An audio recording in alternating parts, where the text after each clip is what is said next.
Boop, boop.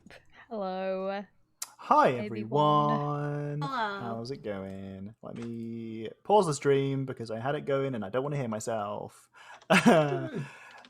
Welcome everybody back to our humble little Sunday D&D stream. We're back with Housebound Adventuring and we leveled up.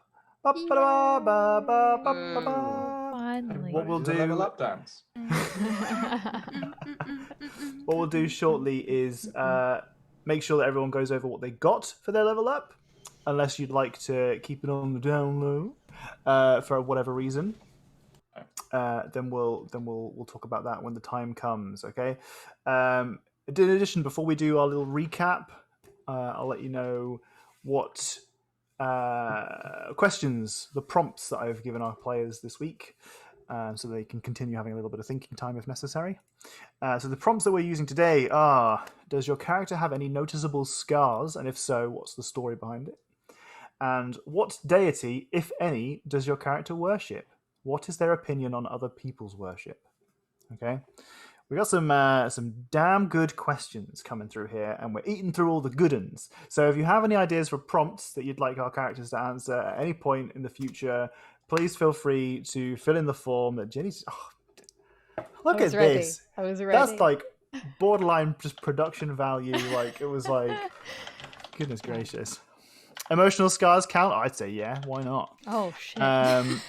Oh my god, we're going to be Wait, healing. Oh no, that opens up a whole other thing. Okay. So those are the prompts for today. If you guys have any prompts that you think would be really kind of fun to put through, feel free to put them into that form that's been put in the chat. I think it's add command. Oh, I think it's the other way around. oh, I thought it was commands. I think there's an S on commands. Commands add prompts. But anyway, and if you are watching this in VOD form and you don't have Twitch chat up because you're watching on YouTube, then I think the form is in Discord. Yeah, it's in Discord. Yeah, It's in Discord. Excellent. Okay. Because we'd love your input. It's always nice to go through these prompt sessions at the beginning anyway, and it's nice to be able to answer questions and stuff. We like having our community involved as much as possible. We like to faff around. Speaking of which, let's get down to business. So let's do a little cheeky recap of what happened last week. Last week was combat. End of recap. We started our session with our party spread out across Bogbrook, keeping out a sharp eye just to see if any evil-looking shenanigans were afoot in the night, in the early hours, and they were right. Ding, ding, ding! At midnight, we had these spooky wooden horse people come out of the ground and knock on several doors around the village, including God, I've forgotten all of the NPCs' names. Polly, Nathaniel, and Possat Thrall. Oh, they're in there somewhere. Ding, ding, ding, ding. Wow. All these ding, ding, dings. These are ding, ding, dings for just success. Everything ding ding. Every ding, ding. So, big spooky hood and horses guys came, knocked on some doors, and this seemed worrisome, to say the least. So, we engaged in combat, good old-fashioned kill 'em dead, and we killed them dead, but not before. There were several key moments, including Oro shouting, "Stay inside, Polly!"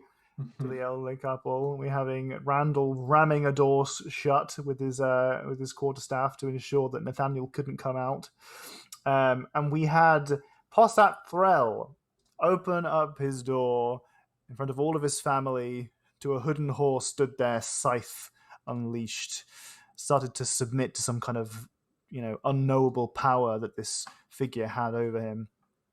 And whilst resisting, appeared to change shape, grow fur all over his body, and become a werebear.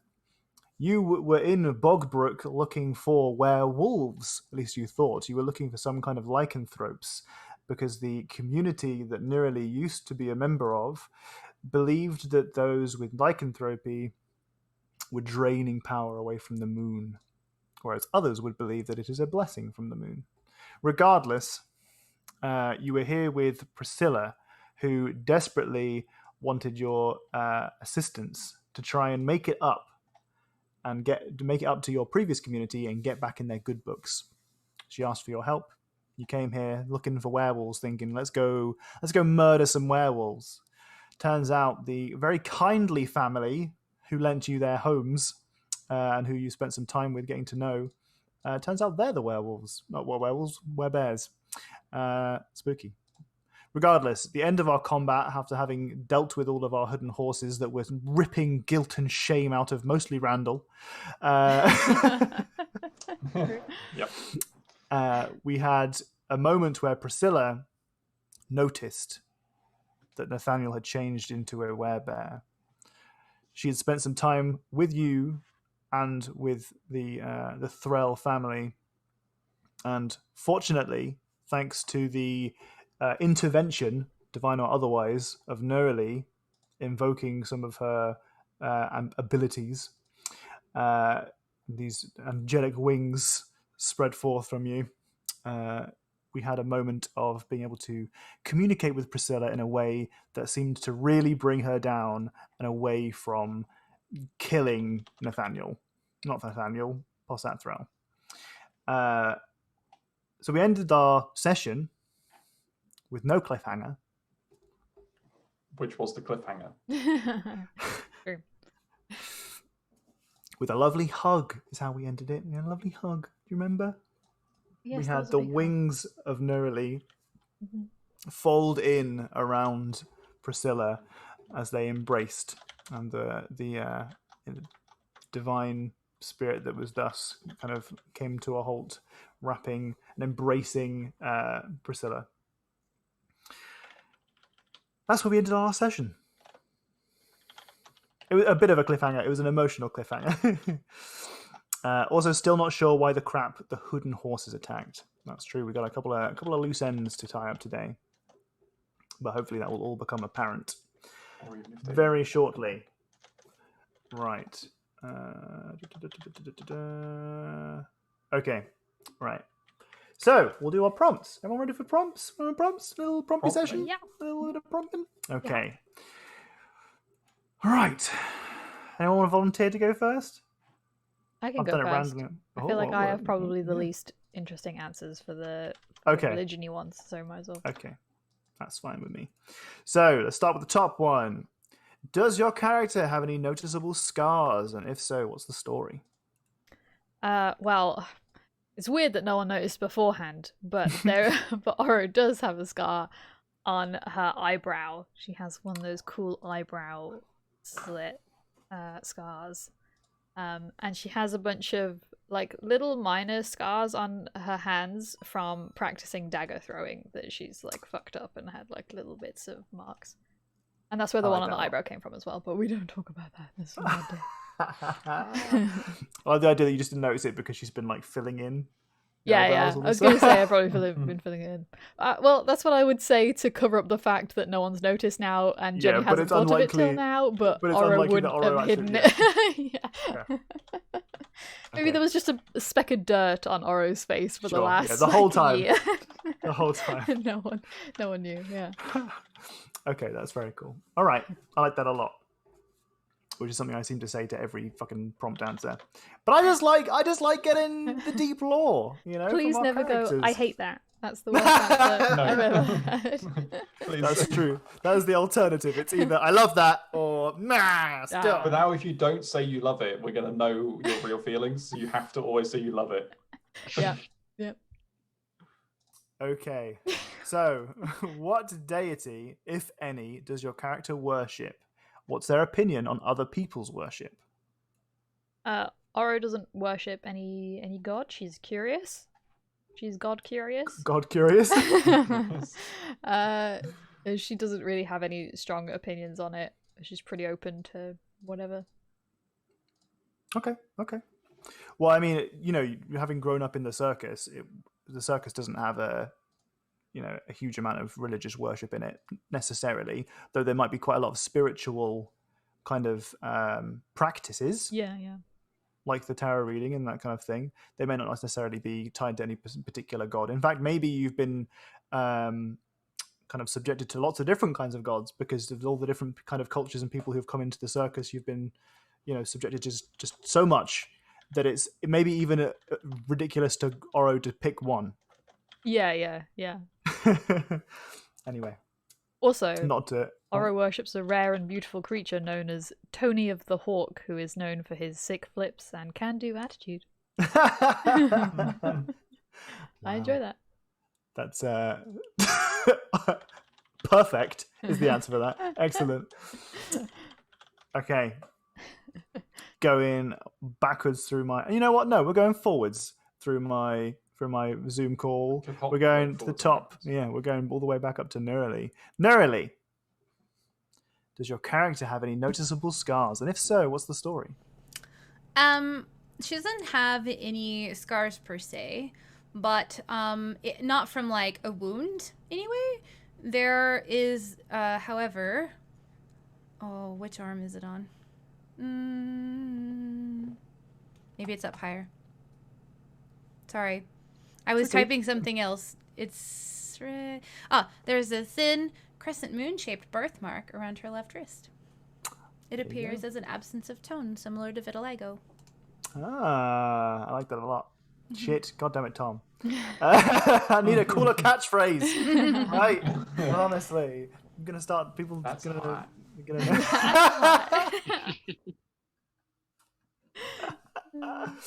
Okay, all right. I like that. Just a normal amount. How much? How much you like? Fuck. Okay, I'm noticing it's just like someone was watching the other day and said they recognized that I said okie dokie a lot, and now I'm like, fuck. I've got things. There's just these stupid things I can't stop myself saying. Okay, what deity, if any, does your character worship? What is their opinion on other people's worship? So for anyone who might have missed this, Nerly has a very interesting perspective, or has had a very interesting perspective on the worship of any deity other than Selene, which seems to be the only one who's actually doing any good around here anyway. She has her whole life basically been told and has witnessed basically any other god not doing things at all, or having followers who do bad things, or everything just seems to kind of be a big sham, or they're all bad, right? And even after leaving and questioning her beliefs, she continues to encounter people who worship other deities and things running into trouble and having a bunch of bad people in their midst. And so while she's like, I probably should question everything I've been taught, this does seem to be consistent, but is this more of a flaw of people thing, or is this more of a being led astray by the deity thing? She's still not quite, like, the jury's out, right? She has had continuous bad experiences with other worships, so there is something to that, but she's kind of beginning to wonder if it's, like I said, the gods leading them astray, or if it's like the fault of humanoids who are imperfect kind of thing. Okay, very interesting. See? Nice. Look at that. Said something different. Okay, cool. Nerily has confirmation bias on account of being an adventurer and running into the worst of personhood. Yeah, that's pretty much it. Okie dokie. Fantastic. Again. Listen, if this becomes a bench thing, I've done this to myself, but I hate it. We all have phrases that we use a lot. Yeah. And they're typically colloquial. Wow. So Let's move on. This better be good now, Haiku. This isn't good. Shit. Does your character Good job have any yourself. noticeable scars? If so, what is the story? Not really noticeable. It's the advantage of having a shell. Mhm. Most of Haiku's scars are on their hands from general tinkering going wrong.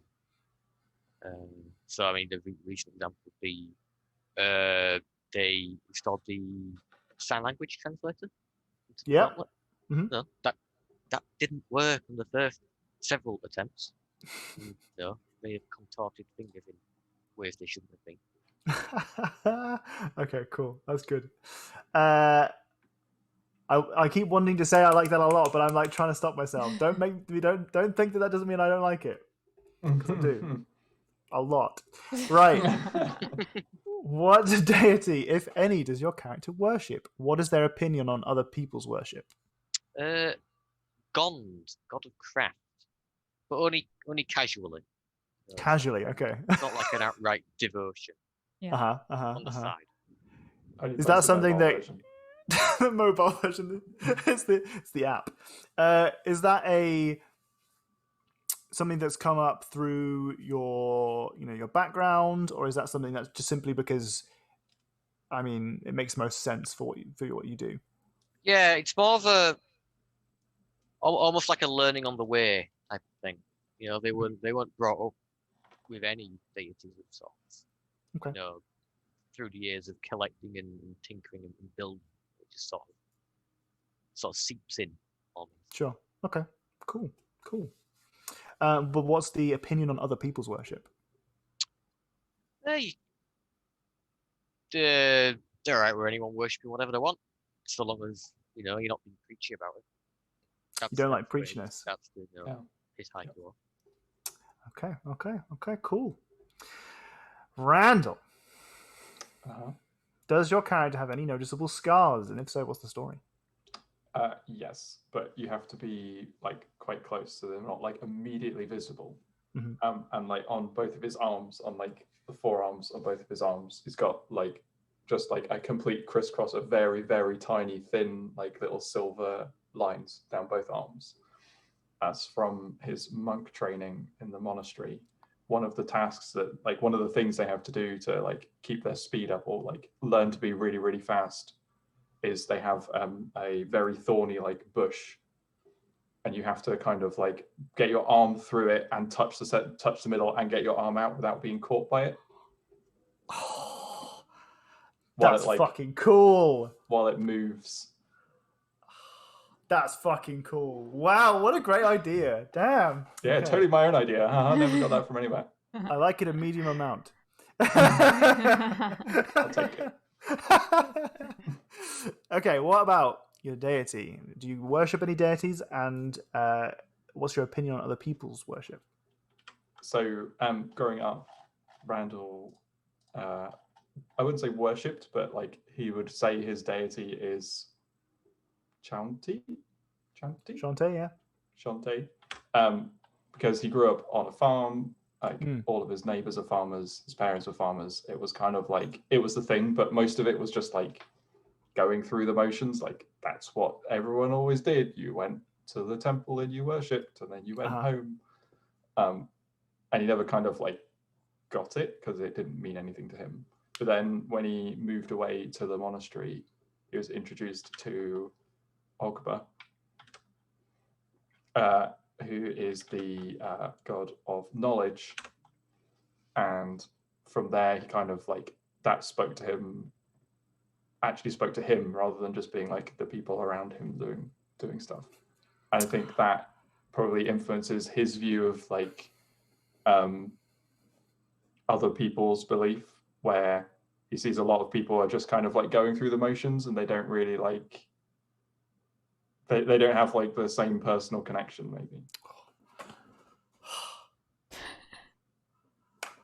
Good shit in today's prompts, guys. Fucking hell. Okay, very happy. I like it. A bigly amount of liking all the prompts today. Very happy with all of that. You like it loads? I like it loads. I like it loads. Loads. Good shit, guys. Very good shit. Very happy DM Smash over here. the like button. If you like those prompts, subscribe to Jenny's channel right here by pressing the subscribe button. Anyway, don't do that too much because Jenny hates it. Not the subscribing bit, they're talking about it. Oh yeah, do the subscribing bit. Promoting Jenny. Jenny hates that, but no. But if you do have any ideas for prompts, there's a command for it. I think I did it. I had it copy and pasted. Really. I was in the wrong window. Okay, cool. Right. Fantastic. Loved all of that. Oh, thank you, Kawaii, for gifting us. That's very sweet of you. You're a very sweet bean. Okay. Right. Do you want to talk about what you did for your levels? Yeah. let's go over our characters going and what they picked up. If you have stuff that you don't want to disclose yet, that's fine. But if there's stuff that you want to just, what classes did you pick a level in, for example? Let's start with Oro. What class did you pick a level in? Because we know you've multi-classed. Yeah. I put another level into Rogue, so I'm level 2 in Rogue and 6 in Ranger. Which means I got a nice cunning action now is what I've got. Hell yeah. That's it. Everyone's favorite thing. Everyone loves a bit of cunning action. So quarter Rogue. Ooh, good ratio. We're getting everyone loves a bit of cunning action, and we're so close to even more sneak attack damage. Beautiful. We've been having a think about what maybe archetype you want to pick up afterwards, haven't we? Yeah, we were looking at that. Still up in the air. Okay, Randall, what'd you get? I got 5 hit points, and I got a new key point. Oh, and sick. Then I sweet talked the DM into giving me a custom, a homebrew feat, which I've called Inspired by Tales That Never Were. Oh. Witnessing an inspiring moment fills Randall with the excitement of 1,000 possibilities, stories branching out into the dim fog of the future. If Randall witnesses another character doing something inspirational, and they already have inspiration, then he gains inspiration. That was cool. Wow, you wrote the shit out of that, man. That's awesome. That's so good. Okay, so yeah, just to as Docs has said, I say we homebrewed. Docs homebrewed the shit out of this. I just said yes. Randall is so hot right now. We've said yes to Docs' idea, which he jokingly put forward as if somebody already has an inspiration point, because we can't have they don't, you can't have multiple, you only have one at a time.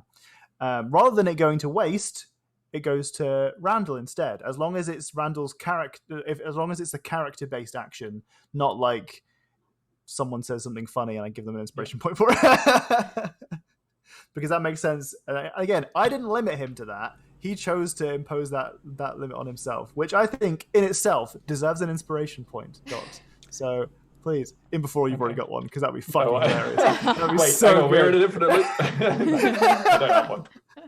Okay, cool. Well, in which case, inspiration point. I love it. I love it a big amount. Okay, Okay, so the next cool. time I level up and get an ability increase, I'm going to make a new feat. If someone else has one and Docs also has one, then I get it.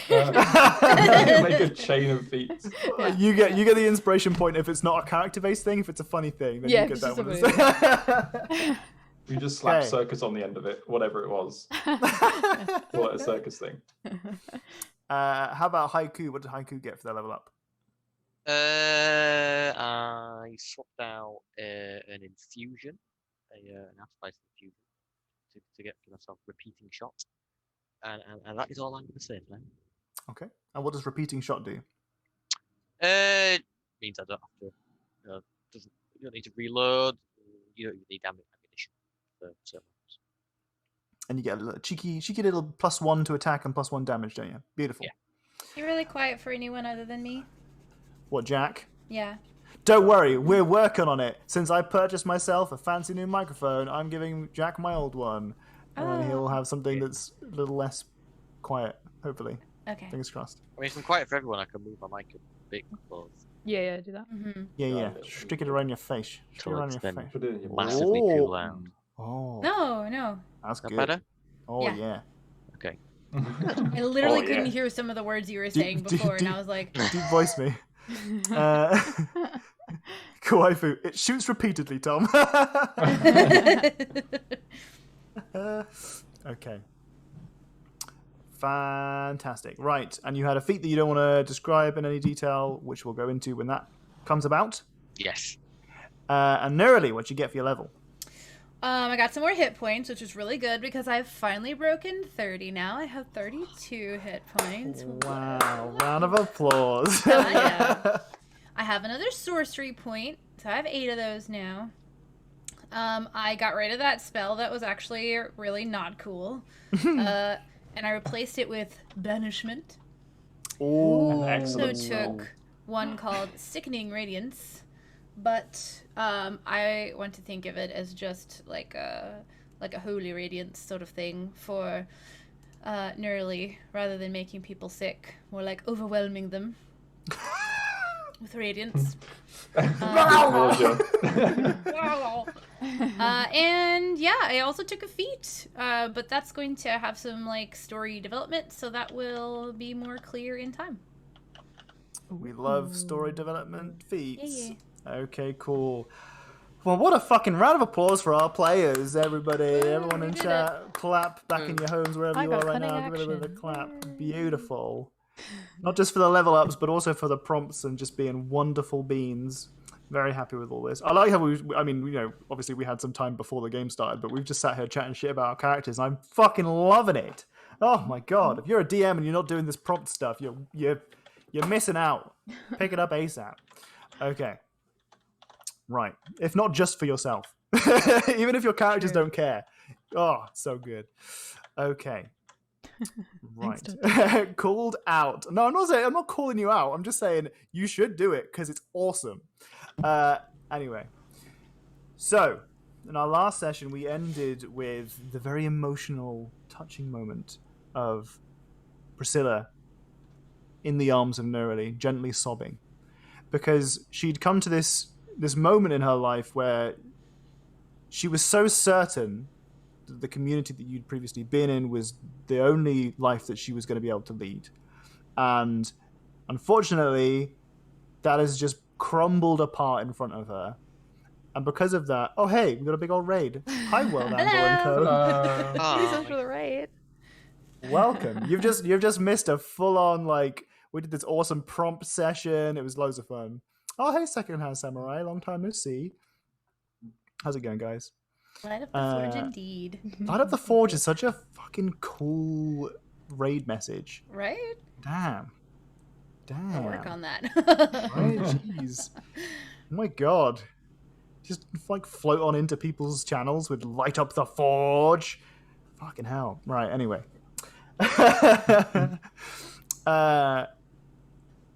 The fuck was I talking about? Yes, okay. So we at the end of our last session, we had this very kind of touching moment where Priscilla had kind of thought to herself, the fuck do I do with my life now? She'd already been rejected from her previous community because she failed to kill you. She failed to kill Neurali, and despite their already very emotional connection, she'd been rejected from your community. And enlisting your help to come to this arse end of nowhere little village to kill some werewolves. Turns out that they weren't werewolves, they were werebears, and they were the family that you'd been hanging out with, and they were lovely. You'd had a great opportunity to put her in her place and say, listen, we don't have to kill these guys, Maybe the cult that we were with was the bad guys. Maybe not the werebears who we've been hanging out with. They're fun guys. So you had this embrace, and very fortunate that we had some very high rolls on persuasion, etc. Because the outcome seems to be very positive. The werebear, Possat Threll, returns to human form. Very bulky gentleman, and now in a very vulnerable state. As he ducks inside his house and grabs some clothes, puts on a big coat. Don't want to. What happened to the clothes he was wearing when he answered the door? Well, he turned into a werewolf. Oh no, they don't. They don't just lose clothes when they turn into werewolves, do they? No, it would. I mean, I guess it depends. With a werewolf, I would think that it would actually if they got bigger, then it would right? rip and tear and fall off. But with polymorph, you can, or druids, you can choose to absorb it. So I don't know what lycanthropy would do. Hooboos. What do you guys think? Is a werewolf you're gonna lose your clothes kind of shtick, or are you keeping all your clothes? I almost want it to, if I was in charge in this make-believe scenario, I would want it to be if it was, oh shit, panic mode, then you wouldn't, then it would then you just rip the clothes. That's a nice way of looking at it. I like that a lot. Anyone else got any input on our werewolf clothes problem? I like that. Yeah. I support it. So maybe if it's a conscious choice to change shape, like to shape shift, then you have the ability to like bring your apparel with you. Mm-hmm. I like that. That's cool. Yeah. Okay, I like it a medium amount. Keeping us on our Which- toes, trying to impress you. That's just going to become your new thing if you keep saying it. Yeah, well, that's fine. I'm And then okay it's with just that gonna because feel like I'm real in life control where of that I'm always one. slightly disappointing. All right, no, I'm in control of that meme. That's okay. one Maybe heard that's werewolves for the have better. bags. What did you say? It's going to be a bit like real life where everything's slightly disappointing. I said so it'd be a bit like real life where I'm always slightly disappointing. Oh, no, shut the No. fuck up. How dare you? No. How dare you? Can't be that. Where's that thing we retweeted the other day about people giving too much shit about themselves? I don't know. What's that command you made once? That Oh, is it stop that? I think it's stop that. Stop that. You're getting stop that. Yeah, there's a command Yeah. for everything. Yay. Stop that. Yeah. Click on that command. Click on that right now. That is amazing. No self-deprecating jokes. All love. Okay. Sometimes back. you have to run around naked. Other times your clothes appear ripped. I guess it's how PG you want to be, or how many naked people you want to have running through your I mean, villages. we've already had one naked person in this village, so our ship has already sailed. By the way, are you World Downfall the website where you can like put all of your self-written lore stuff and all that? Is it this World Downfall?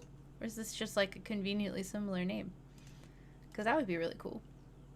Anyway, sorry, continue. Answer the question. I've been trained by Jenny and Tom.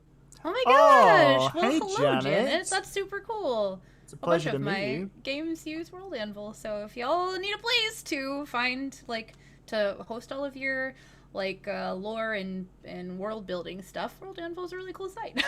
There you go. That's awesome. That's really cool. Yeah. Werewolves need to have killer accessories. Ooh. Is that a pun? Hello. Because it feels like a pun. Killer, ha ha ha. Okay, right. I also, by the way, just like taking a step back to the scene with like the embrace or whatever, I feel like the minute would have passed while they were still hugging, and so I love the idea of the like wings like closing around her and there being like that slight luminescence of them, and then them just like fading away feather by feather. Okay, I like that a lot. Shit, I said it again. It's okay, I'm fine with it. Oh, all right, okay, just fine with it. Fine, yeah, fine. Screw the census. I'm opening World Anvil on another tab. Hey, Wandering Silence, nice to see you there, buddy. Hey, Silence. Thank you. Okay, To the So- puncheon. Sorry, go ahead. We're very informal here, if you haven't noticed. so Passatrel is now clothed, at least somewhat, draped in a coat, and he says, "I don't know what to do now. Now that you know that I'm what I am, it's a lot of danger for me. If anyone else finds out, they could pose a very real threat to my family." In truth, what we'd actually come down here for was definitely to find some touched by the moon. But, and I look over at Priscilla, we've come from a place that spoke ill of you and have since learned better. So we will pose no threat to you, and neither will any of my companions. I feel like I can trust you. Roll a persuasion check. But I don't know for certain. Fill me now. Yep. Save that one. Good job. 19. I accidentally had it on advantage. I probably didn't have advantage, so 19. I like it a lot.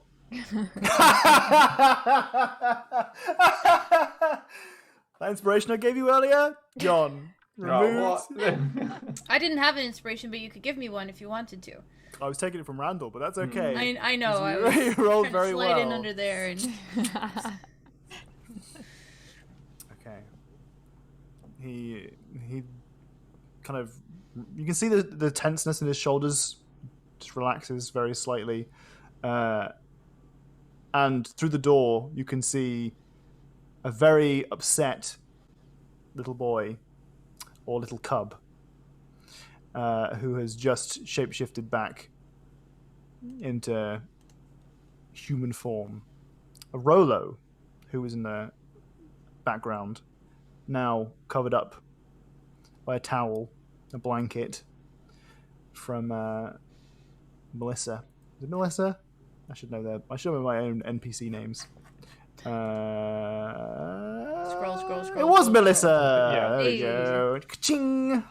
I just doubted myself. Don't doubt yourself, Tom. I should have committed. Even if I got it wrong, that's her name now. Yeah, it could have been her middle name that you just didn't tell anyone. Yeah. Oh, yeah. Mhm.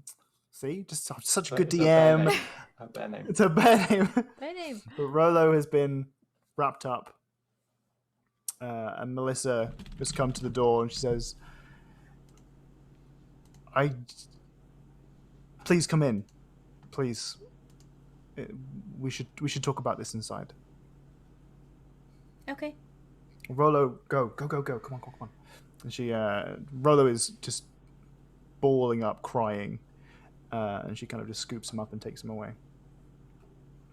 And you're left with Possat.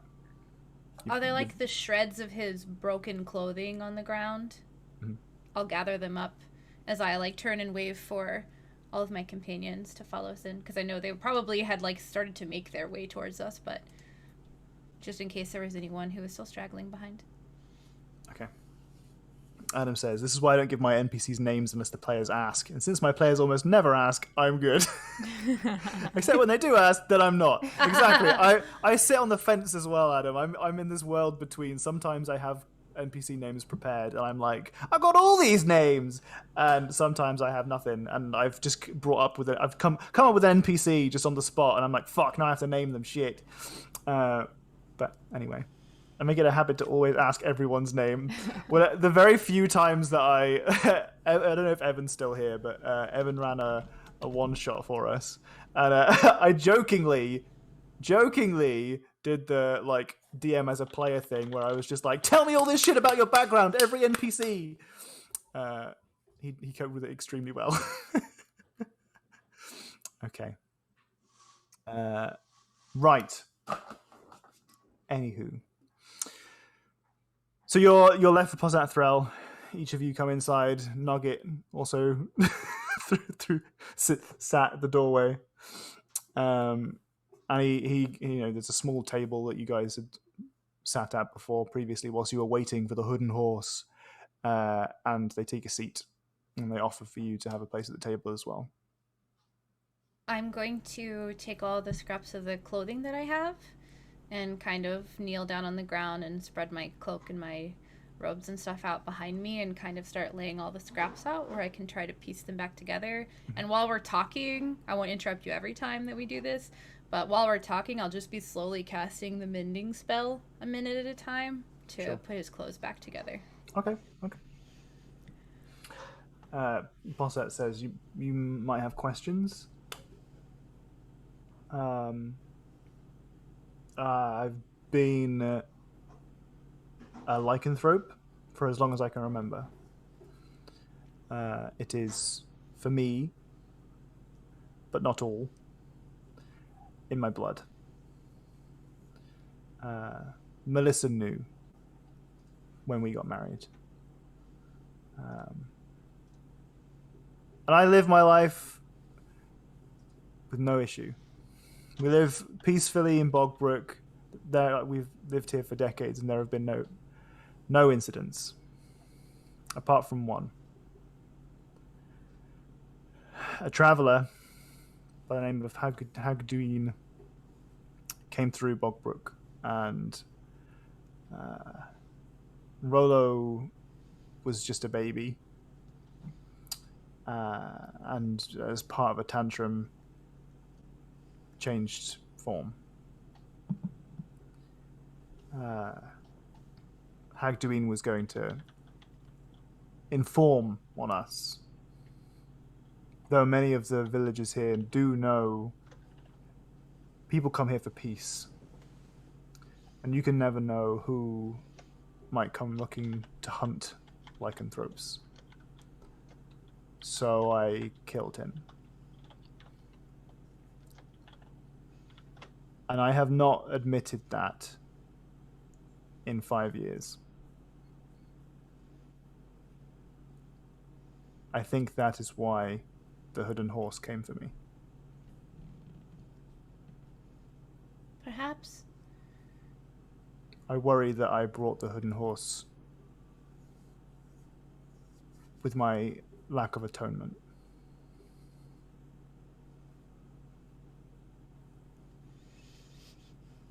Randall knows more about stories than I do.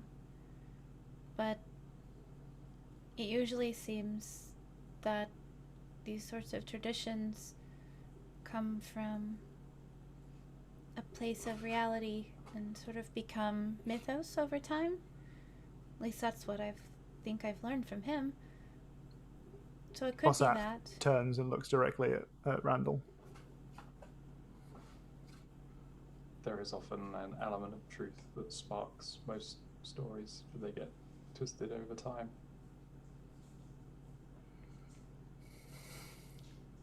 Is there anyone that knows what the old way was to give atonement?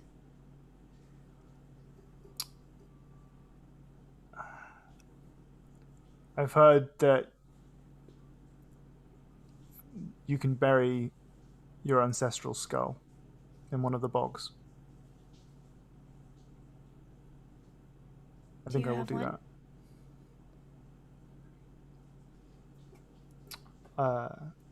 It would mean a lot to me if you accompanied me.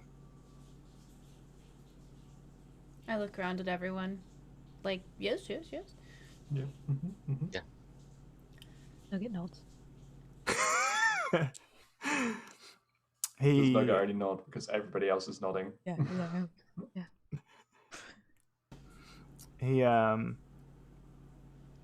He says, just bear with me one moment, please. I think this would be good for Rolo to see as well. And he goes and he collects his family. They are grouped up and bundled up in very warm clothes because it is very cold and it's the middle of the night. And they bring candles that are lit, and they use them in lanterns as well to light the way as you walk into the bog or towards the bogs. Very purposeful steps are taken as you follow Possat up through a path that looks not well traveled, but like he knows exactly where he's going before he waits at one bog that looks like it's, there's a little bit more growth over here than there is in any of the other bogs. Suspiciously so, but clearly no one's asked any questions. And they start to line the bog itself with as many candles as they have, kind of equally spaced. They can find that there's some holly bushes, etc., nearby that they kind of use to decorate it somewhat. And they have brought along with them their ancestral skull, which is part of the traditional practice here in Bogbrook. For those of you who weren't here for this session or who are new, in which case, hello, how's it going? The tradition that we're talking about in this particular case is called the Festival of Restitution, where the local people would parade through the streets with this ancestral skull, someone from their heritage that's painted in beautiful colors, and they would use that to they would admit guilt. They would look for atonement. They would confess their sins to somebody in the town dressed as a giant robed skull of a horse creature who would give them atonement. It's supposed to be a very merry festival where no one really takes it very seriously because they live in the middle of nowhere, but it has gone awry. And a very important part of this festival is this skull that they use to kind of represent their ancestors to whom they are, looking for they're trying to atone. They're trying to apologize to, basically, for being human, or being people. So they reveal the skull that they've brought alongside them, and they reach over and they place it on top of the mud and the water of the bog, and it whoop, sinks in. So he just kind of like sets it in the bog, kind of like does the work of like covering it and like it sinking into it, right? Mm-hmm. Yeah, and he just kind of says, I am deeply sorry that the price that I had to pay for my family's safety was your life. And I regret that it came to that. I apologize for my sin of murder. And I hope that I can atone for it in some way. And he speaks these words to the skull as it kind of sinks quickly underneath the surface. Can I use prestidigitation to make a small token in the shape of a Lunamoth? Yep. And then I would like to just cast guidance, like while holding it, like not onto myself, but kind of onto the stone or the token. Not that that really does a lot, but I feel like with Neurali, her perspective is that this guidance is like a blessing from Selene, Sure. kind of thing. So she's kind of like imbuing it with what she feels like she has the ability to do, Sure. like putting a little bit of like Selene's light in there or something, and just kind of like gently lays it. Once the skull has like completely sunk, she just kind of gently lays that on the top of the area where that sunk into. As you do so, a stiff breeze picks up, and all of the candles that are lined around the bog immediately blow out. There is a sudden but very palpable but brief kind of change in the brightness of the moon. And you'll sit quietly, appreciating the moment. I know at least one has heard you.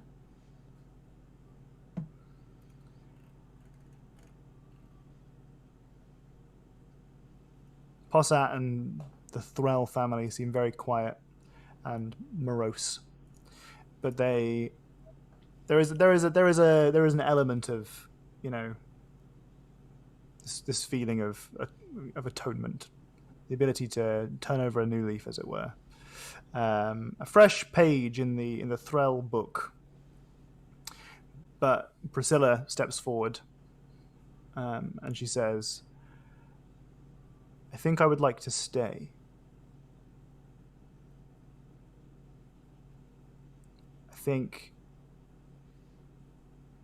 I don't know where anywhere else to go, and I feel like I could be useful here. I feel like I could help feed this village so they aren't just eating sweet beans. I feel like I could stop any more threats to young Rolo. I think that I could start afresh here. And she turns to Neurali and she says, what do you think? If that's what your heart tells you after everything you've seen, then I think that must be the right decision. I think she knows more than we do about the world and what's going to happen, and I think you're here for a reason. Your heart's changed, and this is a good place for you to protect people. The world feels so different now that I thought I knew everything. I don't know anything.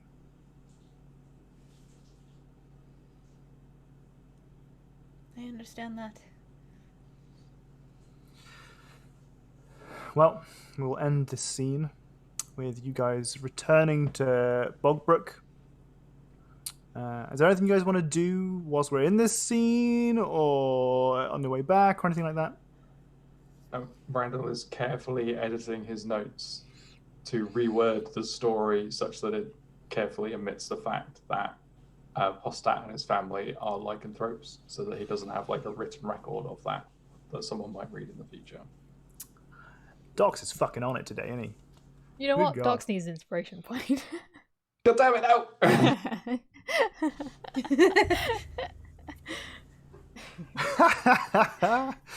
Okay, cool. I would just kind of casually at some point when we're pretty much almost back for the whatever the length of the walk is, just kind of casually mention that like there was more than one hooded horse, and I don't know if the things that other people in the village might have done impacted this, and maybe it did all stem from you, but you might just maybe the whole village We'll might have a little chat. Yeah. Talk. just meet with people, maybe Polly for one and Nathaniel for the other. Maybe they need to do some skull burying. I don't know, just in case. Cheeky little skull burying. Yeah. Yeah. As a treat. Okay. Silver. Okay, so what prevails is that you guys return to the home, spend one more night sleeping in the the hay, and in the morning there is a small village meeting, as it were, where essentially what happens is the villagers berate Nathaniel as it comes out that he did not dress as the Hood and Horse. And there is a very, very disappointed crowd that blame him directly for the Hood and Horse's real appearance, because they believe that the tradition was broken by him, and that because the Hood and Horse did not appear, or because a representation of the Hood and Horse was not made, that was the manifestation of a very real search for atonement. They somehow brought upon the world this spirit simply because of their own tradition that had dated back however many generations. And Nathaniel's failure to uphold that tradition cost the life of Lily Padlow. Randall leaves a small patch of money in the barn with a note thanking their family for the hospitality, even when times were hard. That's very sweet. How much are you leaving behind? 25 golden pieces. Oh, big Whoa. bucks. That might buy him a new horse. Yeah. What are you doing that in a way that it's like you don't want to have to, you're not saying anything to them, you're just going to kind of subtly... Yeah. But it's somewhere where it's like you wouldn't be able to miss it. So it's like maybe they brought some like blankets out for us or something, and wherever they're like folded up to give them back, it's just like with that. Cool. Okay. Right. So, is there anything that you guys want to do in Bogbrook whilst you are still here? I want to sample some of these baked goods from the bakery. Yeah? But I actually gonna buy one and not just steal them or take the Tupperware. Yeah. Sample legitimately. The poor baker, yeah. I think while they're having the discussion and blaming Nathaniel for everything, because I'm not convinced it was just the Thrells, but they'll weather their guilt as they will. If anyone seems overly angry or resentful, then I might just like quietly make not necessarily pointed comments, but just generally try to dissuade them from being too angry at Nathaniel. Like, you couldn't have known that this was born from perhaps some reality, or if just the power of belief manifested this, blah blah blah. Just to try to make sure that this quiet village where people go to live comfortable lives, like to escape, doesn't become a place that he ends up having to leave. Sure. Well, that is a very noble thing to do. The villagers all seem to receive that quite well, actually. But it also has a consequence. The consequence of that is that your party, every single one of you, have now been targeted by every single one of the villagers. They all bring out their pitchforks. No, I'm kidding. Combat begins. throughout the morning, whilst you're still here, people keep coming out of their homes, having had conversations with neighbors or whatever, and they just keep coming up to you and confessing sins. It's all really stupid, tiny stuff, but they all seem to think that you guys are now the authority, and so they just keep coming out. And you actually have a chance to talk to Polly, and she says, "I might have lied a little bit. The Tupperware had some coins in them, and we needed the funds, so I kept the Tupperware and the coins. I'm sorry. It's not else you'd be sorry, Dave. It was just 1 silver." I think anyone who comes to Nurly, it ends up being very like, she'll just be like sitting somewhere and they'll come up and they'll start talking to her and she'll just try to like make them feel better about it, and like give them the sort of like, well, now you know why it was wrong and you understand the impact it can have on people, and surely if you needed the silver, then your community could have just helped you. So if you all just rely on each other in the future, you won't have to do things like this. And it's just very like accidental, like motherly, I guess. Right. And so there's probably like more than one occasion where they end up kind of like crying or whatever, and like hugging her legs if they're short and stuff like that. And she'll just like kind of pat them and be like, okay.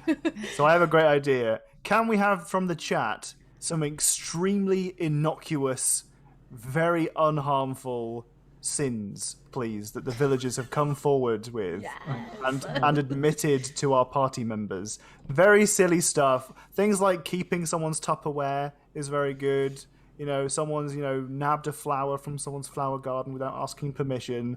Just absolutely bottom of the barrel, just super lovely, like innocuous stuff.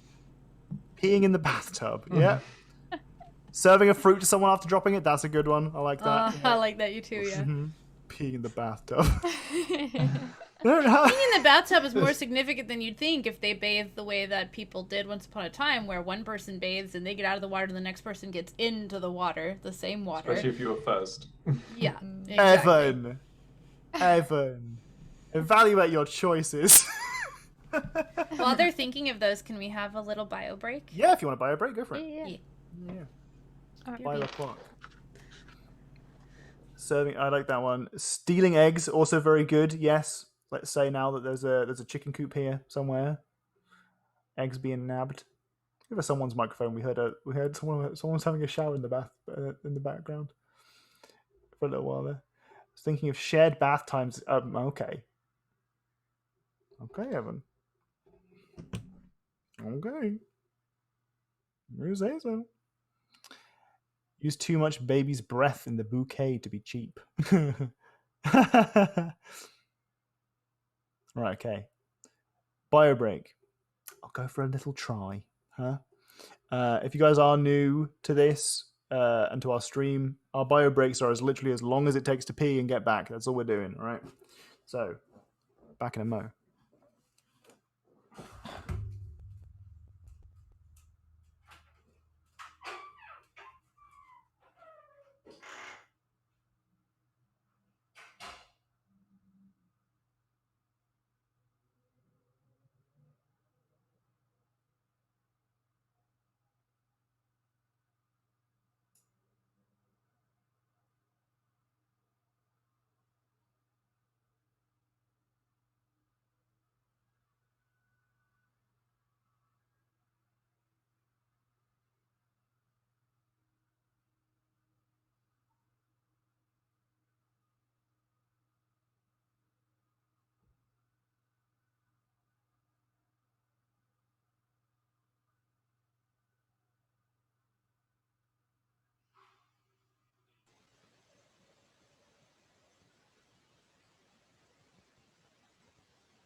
Throwing snails onto your neighbour's allotment.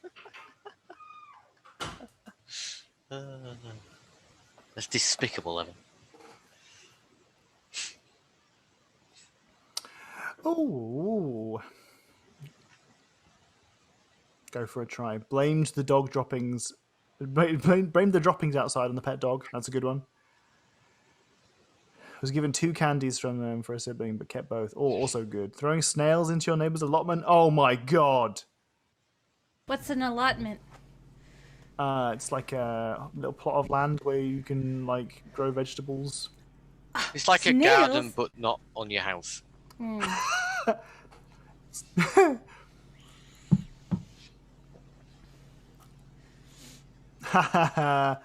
Yeah, I love it. I like it a lot. That's what we're doing. We're using all of these, and then we will randomly assign who they are given to, and see how they react. It'll give us a bit of an insight into these characters. You know, Yeah. we've got Nerly's reaction is very motherly, very give you direction in life. Do better. You know better now. I feel like she ends up being very accidental, like confession booth, where people just keep coming up, and she sits down. It's like, "Yes, tell me, child, what have you done?" Like, but not like that at all. Just accidentally works out that way.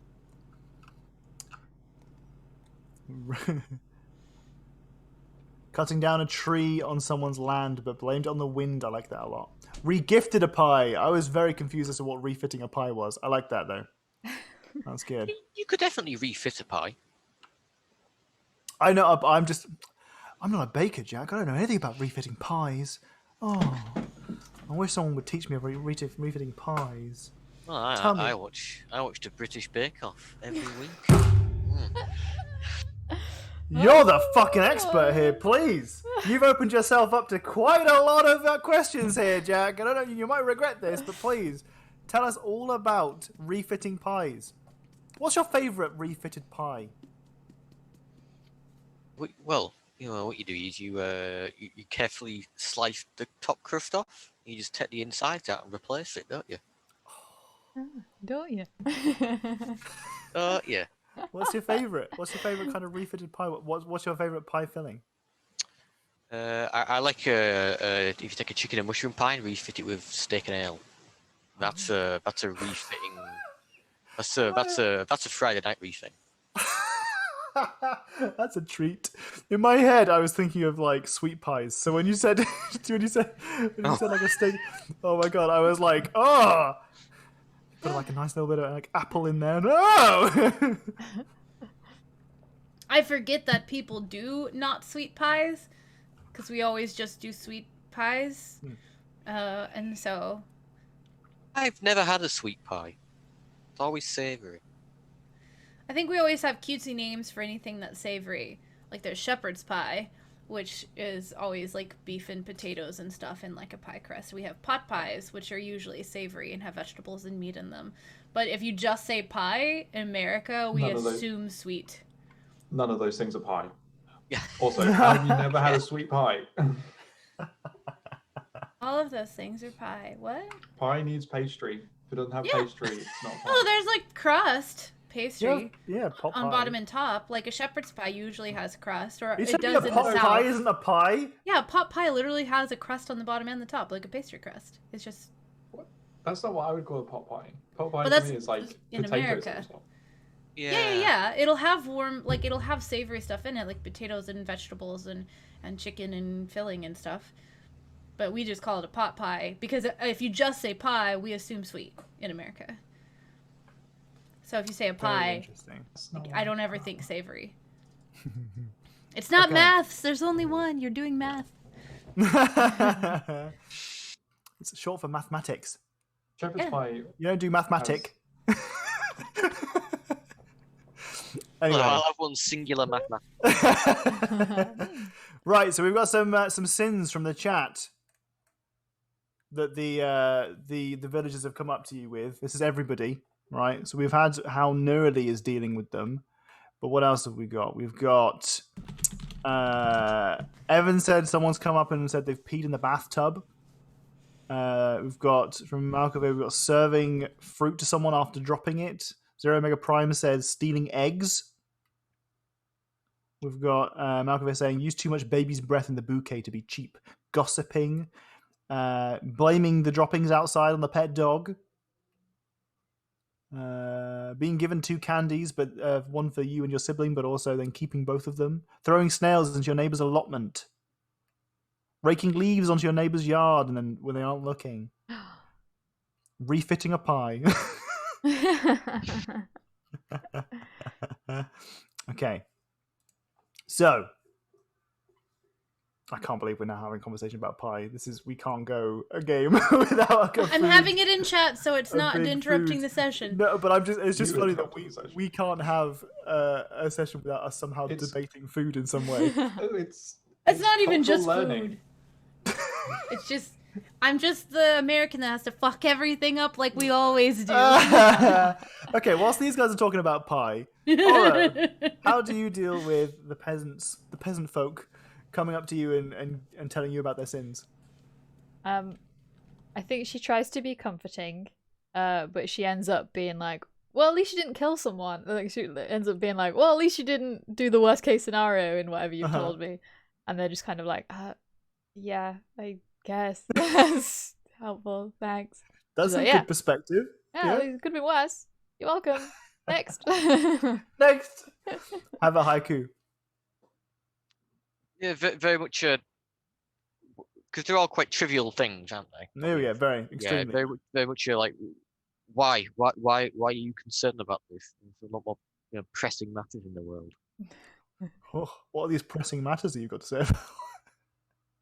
Pies. Well, yeah. Pie.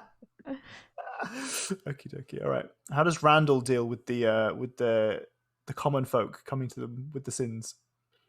I think he starts probably a subsection of the back of his book with like notes of all of them, and maybe suggests that they bury an ancestral skull because that's the only way he knows of actually dealing with it.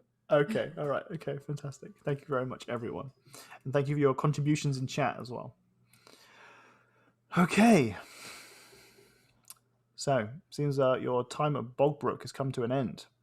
Are there any final parting things that you want to do before we make our way back to Nesmith? Or wherever you'd like to go? I would like to grab one of the skulls from the wooden horses. I assume they're still on the ground. And put it in the old shell. And leave a note on the paddler's door. Okay. Just to clarify, you would like to have an entire horse's skull on your shell? Yeah. A horse's skull? Yeah. Okay. That's fine. Yeah. All right. Well, please remind me in the future that you have a horse's skull on your back, because that is absolutely going to influence how you interact with the world, how people react to you, if a bridge falls out from underneath you because you're carrying too much, that kind of stuff. Yeah. Okay. People assuming you're death riding into like. And you wanted to leave there's a so note. much other stuff on there. It won't really make much of a difference. I think a skull might. A huge horses' skulls are not small. It's not. I mean, bad guys are waltzing into town all the time. They got like a skull pauldron or like a belt of skulls, like. But whereas you're just like horse head. Okay, and you wanted to leave a note, but do you want to explain what's on the note, or is this for RP channel later, sort of? Yeah. RP channel later, whenever they're good to think about it. Sure, no worries. Okie dokie. How about Randall? I think other than leaving the like note and money, that was all he kind of. Okie dokie. Oro got anything she wants to do? No, not particular. No. Anything from Nerily? Were there any empty houses that Priscilla was going to be able to take up residence in, or is she going to have to build a house? From having a little conversation with the town in the morning, you also brought up the idea that Priscilla wanted to stay here, or Priscilla did, trying to endear herself to the town. She kind of said, "These are my skills. I'm good at surviving, and I can definitely help you thrive here. You'll be fed better, and I'm good with a bow, so I'll keep you safe if necessary. Everyone seems pretty okay with it. She hadn't really done anything alarming to them because they definitely weren't around when she was pointing a bow at Possat. And they seemed to think that they kind of directed her to a village, like one of the houses that was on the outskirts of the town that was empty.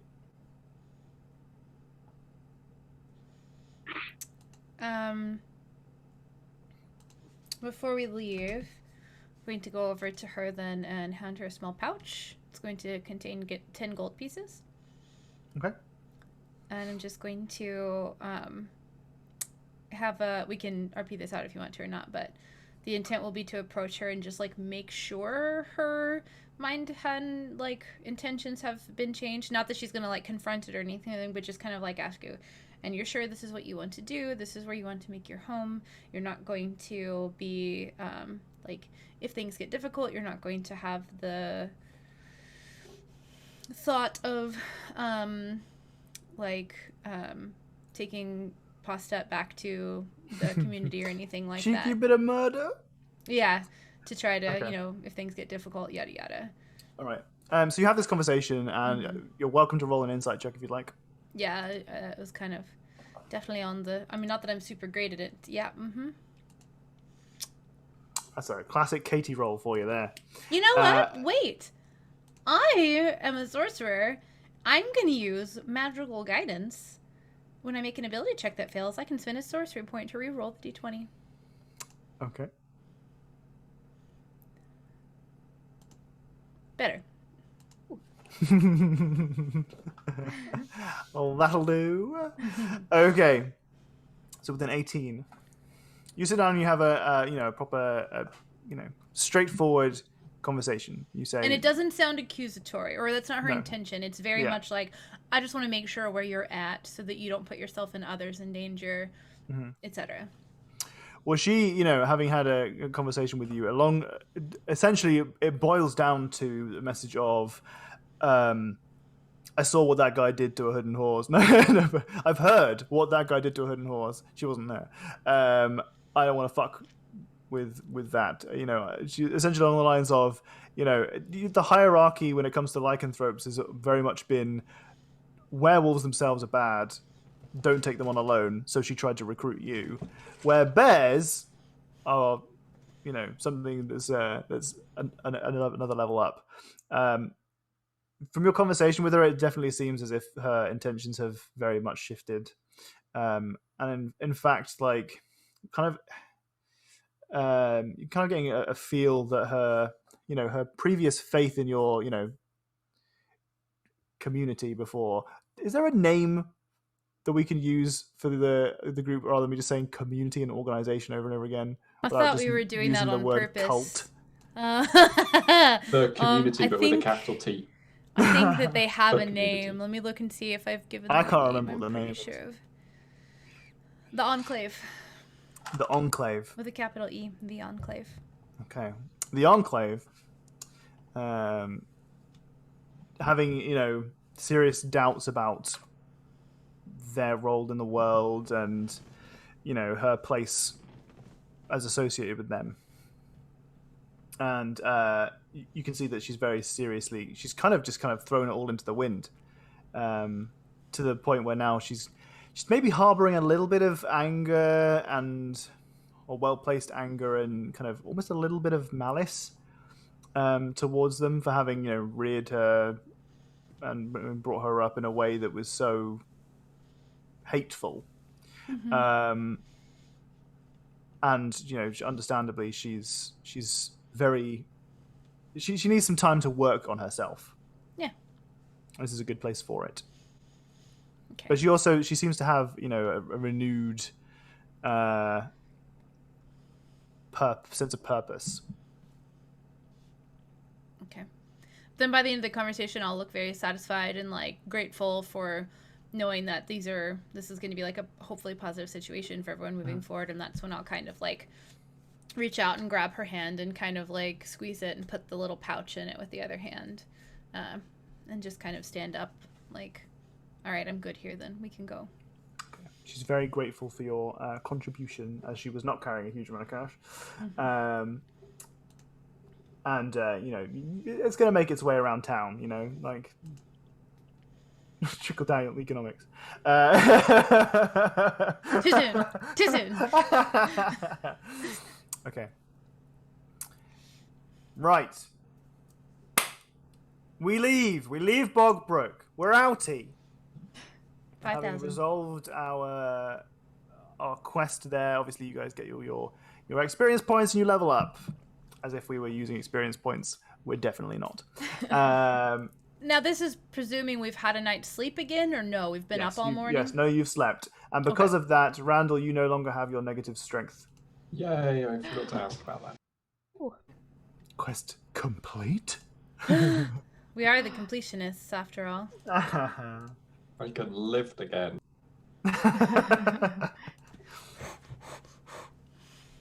So are we moving?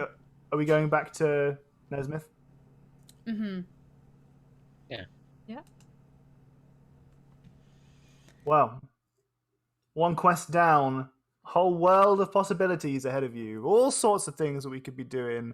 Surely, Tom the DM has tons of quests planned for you once you get back to Nesmith. Yep, let's go straight to the board and count how many quests there are. Add a blurb of each quest. There were some last time you guys were in Nesmith, but when I asked Nowhere. if you wanted to see the quest board, you said no. No, we looked and there was nothing that was on the way. Yes, So we just correct. left. Okay. Solved the mystery of Bogbrook.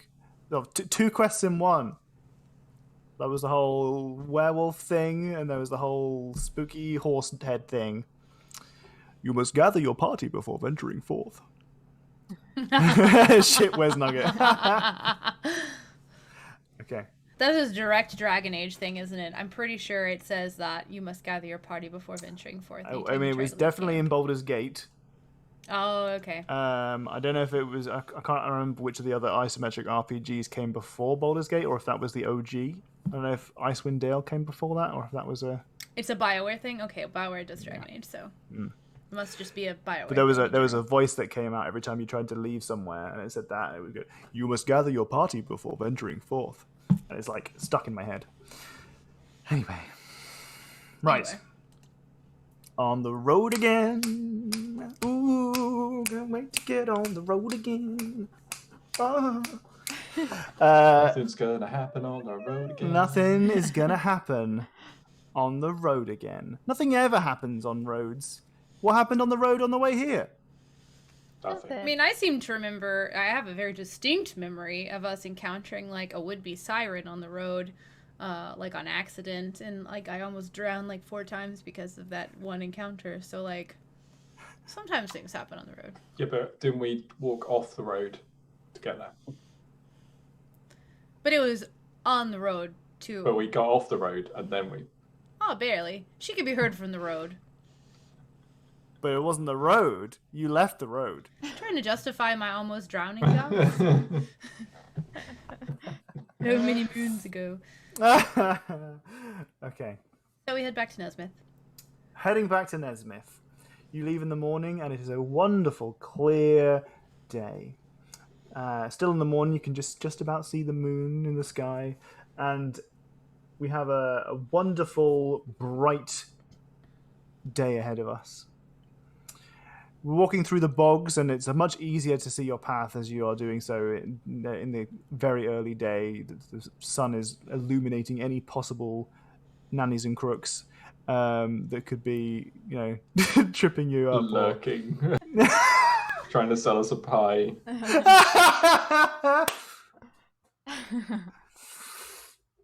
There were tarts.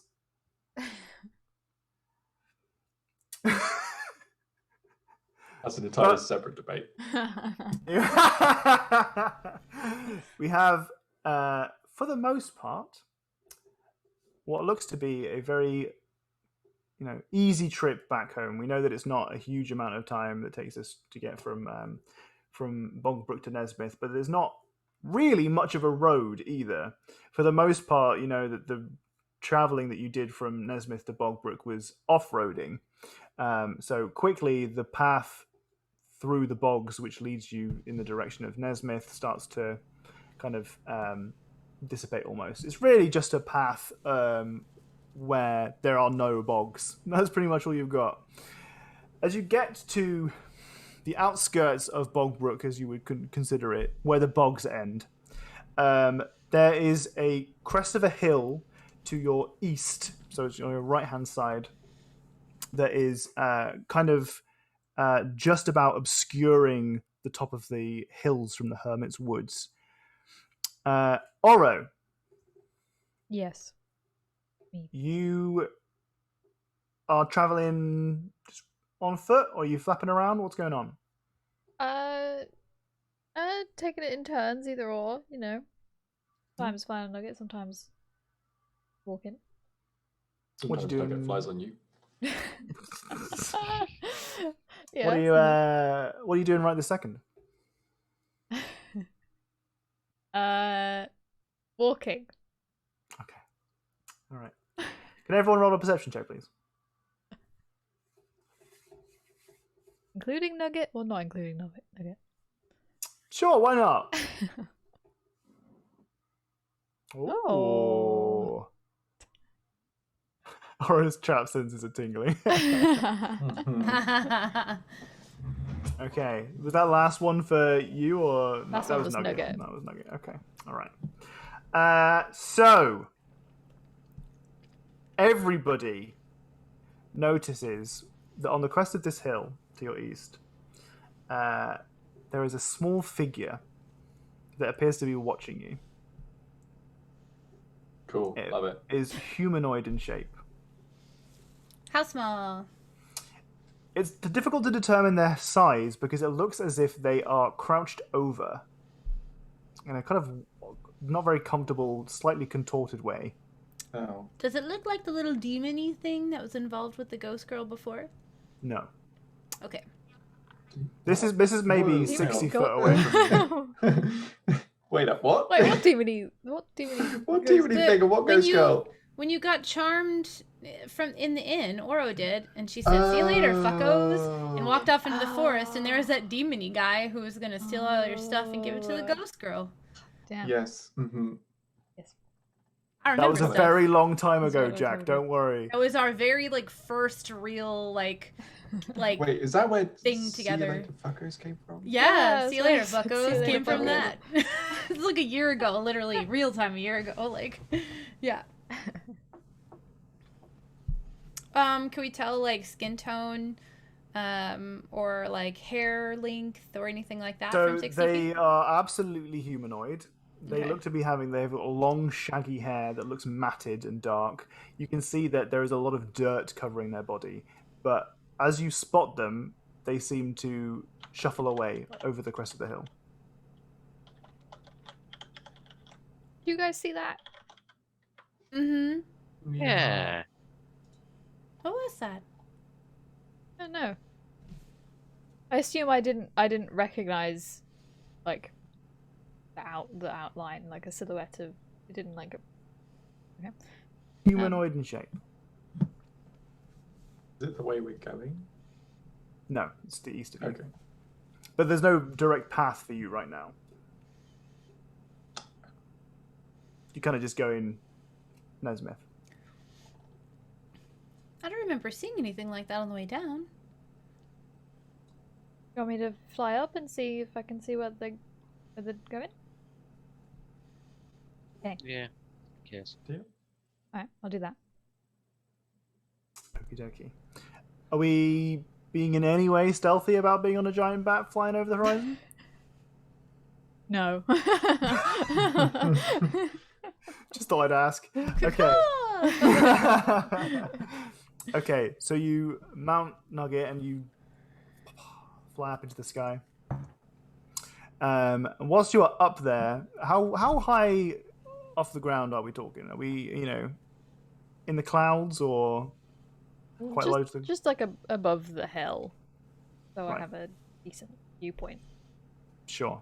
So flying up there, you can see this individual appears to be kind of scrambling along the floor. They're definitely not running on two legs; they're on all fours, and there is muddy, footprints that they're leaving behind as they are kind of at moments as they're running away, they start to like they lean into it and they do a forward roll down the hill on the other side. They look extremely comfortable with the way that they're traversing the landscape, but to you it looks kind of insane. But you can see that they appear to be headed for what looks like an easy way to describe it would be a cave. But because we're in a very kind of marshy setting, marsh-esque, I'm not going to say that it's a marsh, I'm saying it's marsh-esque. You know that this ground is not stable enough really to maintain some kind of cave unless there was just this big old convenient rock formation. So he's just kind of rolling around in the mud, and it looks like he's got a hole that he wants to try and get into. He's running. He's fleeing from you because he's seen this massive fucking bat in the sky. Understandable. Yeah, okay. The party has left the path. Initiate shenanigans. Do not fear. There is no path. There's no road anymore. All shenanigans. Okay, so do I see it go into a hole, or it's just looking for a place? It's going directly towards what you can only assume is this individual's hidey hole. Okay. I want to fly back down and tell everyone that it ran away from me into a hole in the marshy, sort of marshy, but not totally marshy place. In the ground. Do we want to go check it out? If they're running away from us, it feels sort of cruel to go chasing after them. Did they look scared, or? They didn't look scared. I'll say this for Oro. You can take this as you'd like and run with it if you want to go in a different direction. But they didn't look like they were... Maybe the word fleeing when I was describing it wasn't entirely accurate. They looked like they were repositioning. They were tactically withdrawing, would be the correct term.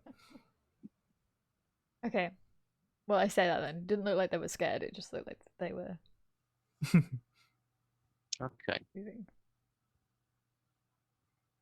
I mean, we should go and have a look to see, see what's going on. We've got no other appointments that we need to get back to for a certain time, so... It's not every day that you see a small creature running along galloping on all fours into a small hole. Yeah. Nerly, do you feel okay with that? Yeah, it's interesting to me that we didn't see them on the way down, but maybe, I don't know. I would at least like to find out more if we can, in case this is somebody else that needs help. Okay. Randall's like, smells like a story. And I'm like, helping people? Yeah. Oh wait, hang on. Hey, Haiku, maybe this is a rare creature. Maybe they have some That has- relic. I don't collect beings. You collect Hell. things. Maybe they have a cool thing. Maybe it's lost a tooth. Oh, A very rare tooth. teeth are Could be cool. shiny. True. True. Yeah. I don't steal though. No, Not a thief. I know. Collector. Collector. Collector. I don't think anybody said that. Not living things.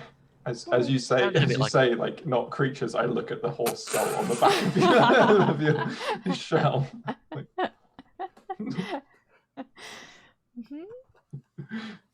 All right, let's go then. Let's go.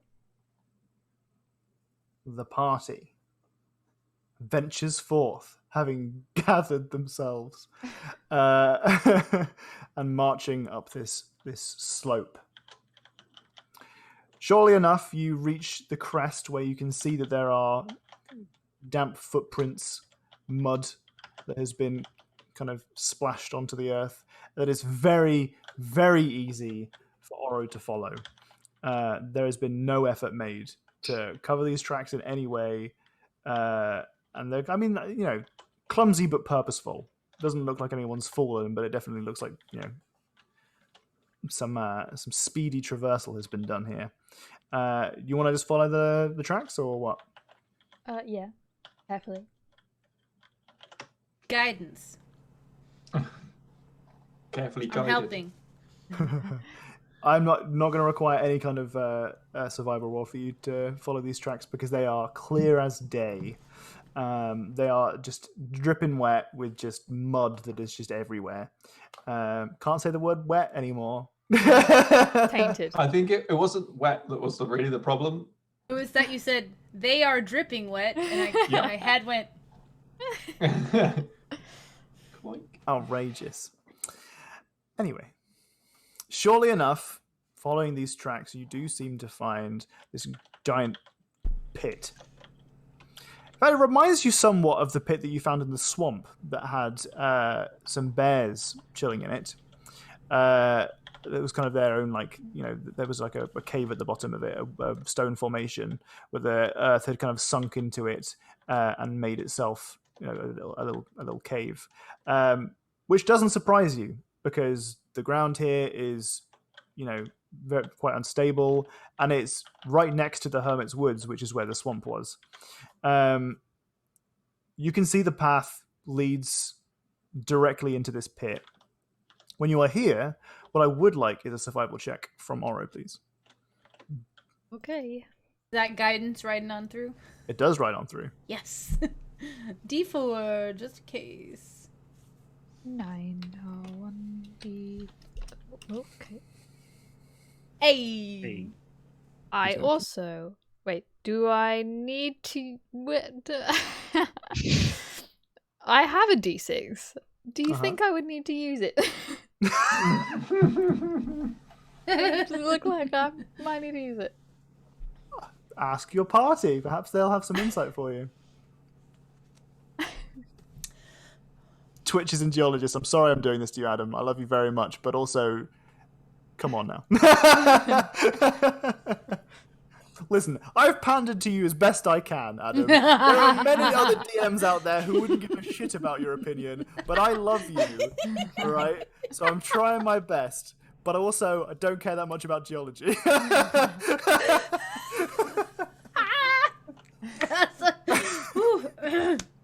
That outburst really got me. Listen, Adam, I have pandered to you enough because I love you.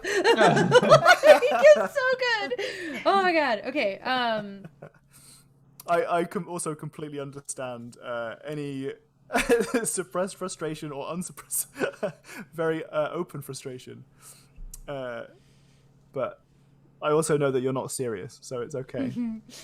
Mwah. On a personal note, I say we only have like another hour for this game, and if that's this session only, D6, might as well use it. Yeah, true. What a weird thing to say.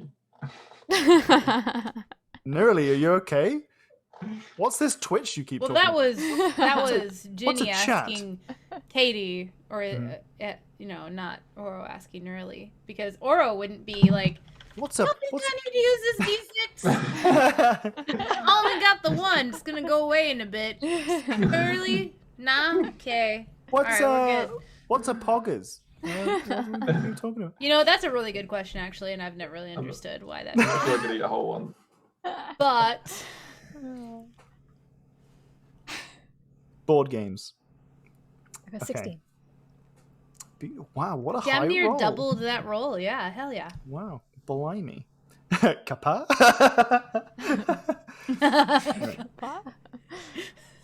Okay, you see the faintest trail of paw prints.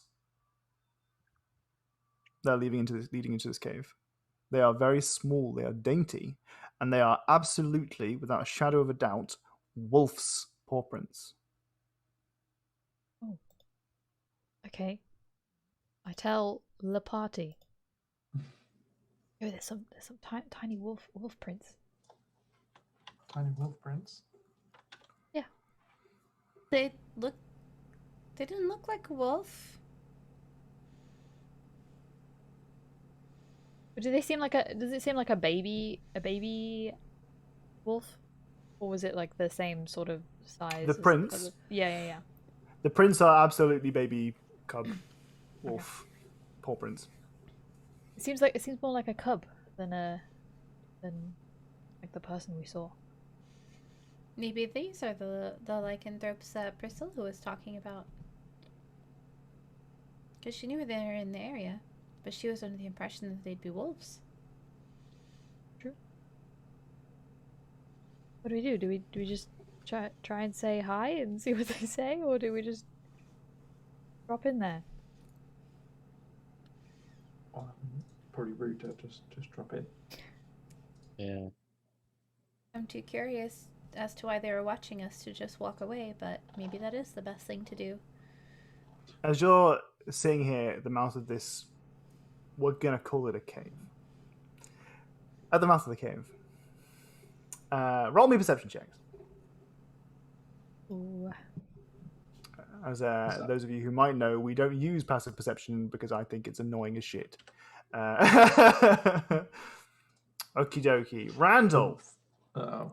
you see, for the faintest of moments, just it's a very, very, very quick, as a head bobs around the corner. Hello? I saw a little face. It was like whip whap. Why didn't I see anything? Did you have your eyes open? Was I blinking? Because Tom didn't see that the 24 was yours. She got a 2. No, it was Nugget. That was for Nugget. Oh! Oh, yeah, no, okay, no, you do also see. I was trying to be like, Tommy, didn't notice that. My bad, I apologize. Sorry. You also see. Was it the same sort of figure with the hair? Did I notice? Okay. Identical. Hello. We don't mean you any harm. Hi. We just saw that you were watching and wanted to make sure you're okay. Something you can see with a little bit more vision. This particular individual is caked in mud and dirt and just all sorts of rubbish all over them. There are tiny scraps of what look like maybe leather have been kind of just put in various locations, like a belt, that are just tactically placed more than anything else. There are small parts that appear to be decorated with maybe some kind of dye, maybe some splashes of like caked on blood that's just dried. But their long kind of dark matted hair, the entirety of their kind of skin is just covered in mud and dirt. And they poke their head out and they say,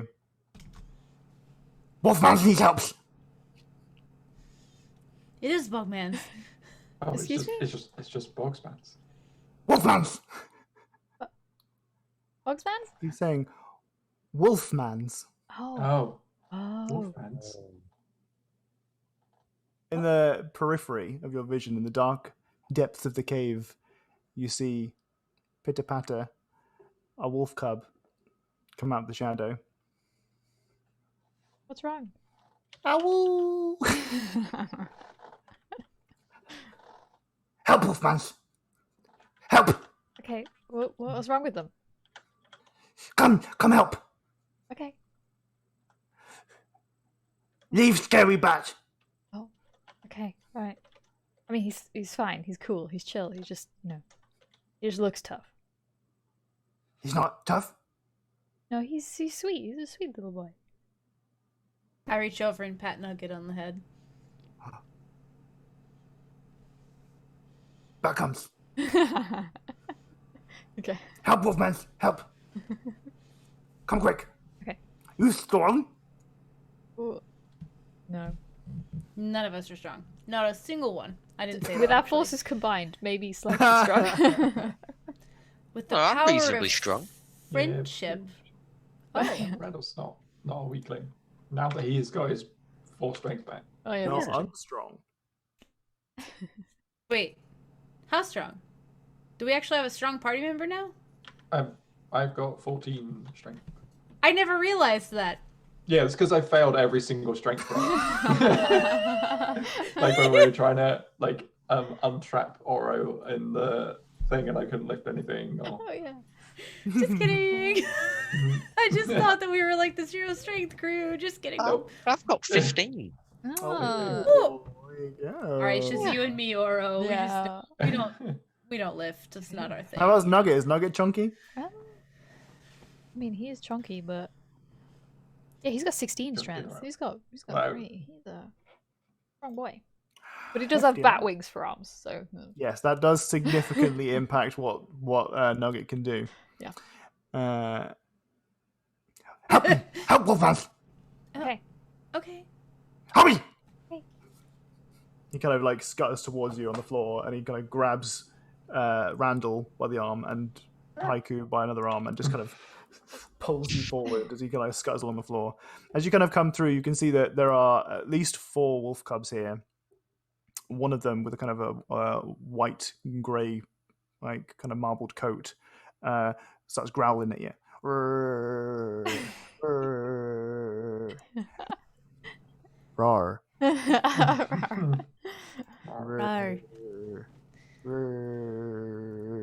I want to cast speak with animals. Okay. Does it seem genuine? Is the tone that you're adding to the roar accurate, where it doesn't seem interested in the roar? It seems like it's a pup trying its hardest to be intimidating. Okay. Like when a puppy does the like play growl and then pounce thing, and it's really Yeah. just like cute, and they like flop over But themselves. but in this particular instance, it looks a little bit like they're like maybe the pack's in danger, and they're trying seriously. help. It's just really not intimidating even Yeah. slightly. But they seem to be trying to be spooky. But we have speak with animals. What is that? Do you want to describe how that looks when you cast your magical abilities? No. No, that's fine. That's totally fine. That's totally fine. I like never to thought that. imagine. Yeah? I like to imagine that you have a particular talisman that you have from the circus that you use that helps you kind of. It's like your patch Mm. for your card. This is why you're the DM. Yeah. Yeah, I like that. And I like to think that because it's the kind of it's got that image of the sun, hasn't it, Hmm. and the road. I like to think that kind of like glistens for a moment, just a very brief. Like it's maybe not innately magical in itself, but just because of how it's associated with you and your history, like it kind of just like if you were paying close attention, you'd see that it kind of lights up for a moment. I like that. How much? I like that a lot. Hell yeah. Okay. Casting Speak with Animals. So does that mean you gain the ability to comprehend and verbally communicate with beasts for the duration? And you can hear, go away, get out of here, you get out of my home, you're scared, get out of here, no, leave, dangerous, danger. It's okay. It's okay. We don't Uh, Danger, Go Will away. Parkinson. We're trying to. We're just Off. gonna help you. We're just Ruff, here to ruff. help. We're just here to How- help. It's okay. Okay. Okay. Really? You don't Did gotta I do worry. good? What? Yeah, you did great. I was very scared. It turns around and struts off. Some Some of the other wolf pups, so they're like, what happened? What?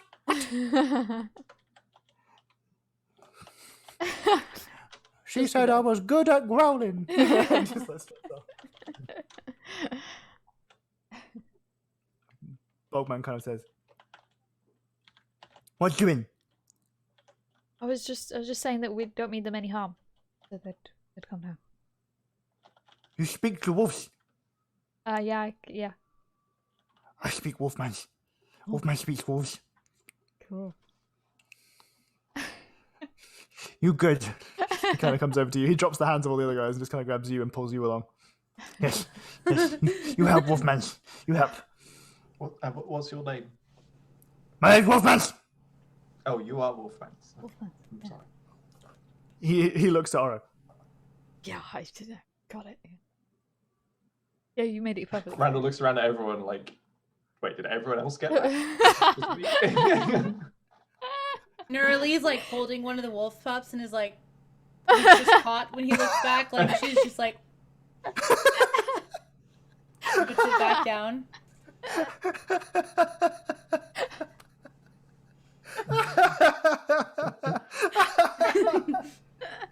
That's funny.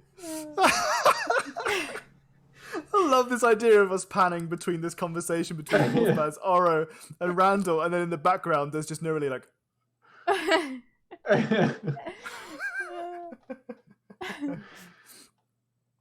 Wolfman's pulls you along, and you find yourself in the back of this. What is actually not a cave. It appears to be a small stone structure. You can tell this because there are bricks that have been laid down, as well as some mortar that appears to be in, a very purposeful shape of maybe some kind of building, like bricks usually are. Okay. Yeah. that tickle you over there? You can tell it's a stone cave because it's stones there, is what I thought you were going to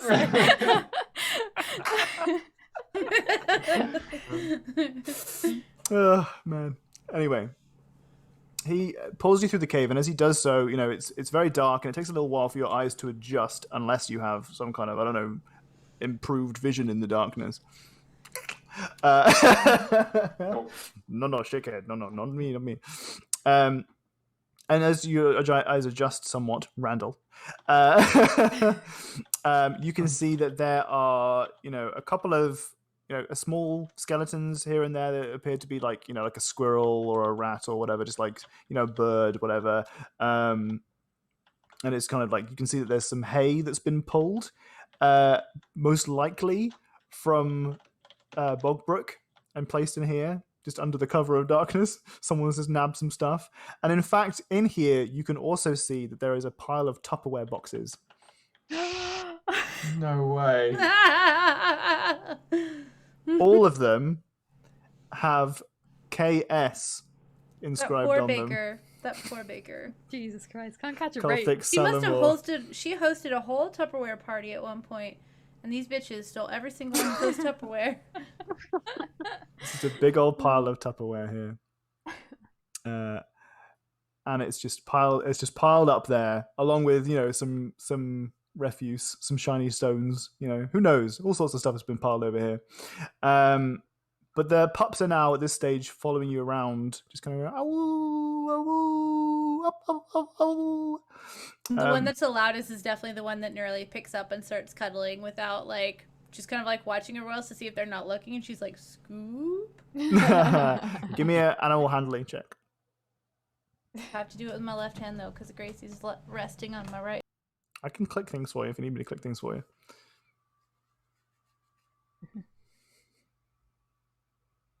Oh, any second now.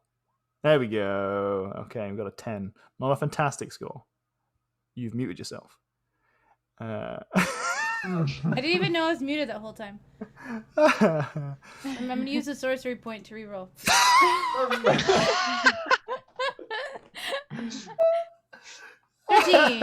Okay, all right, okay.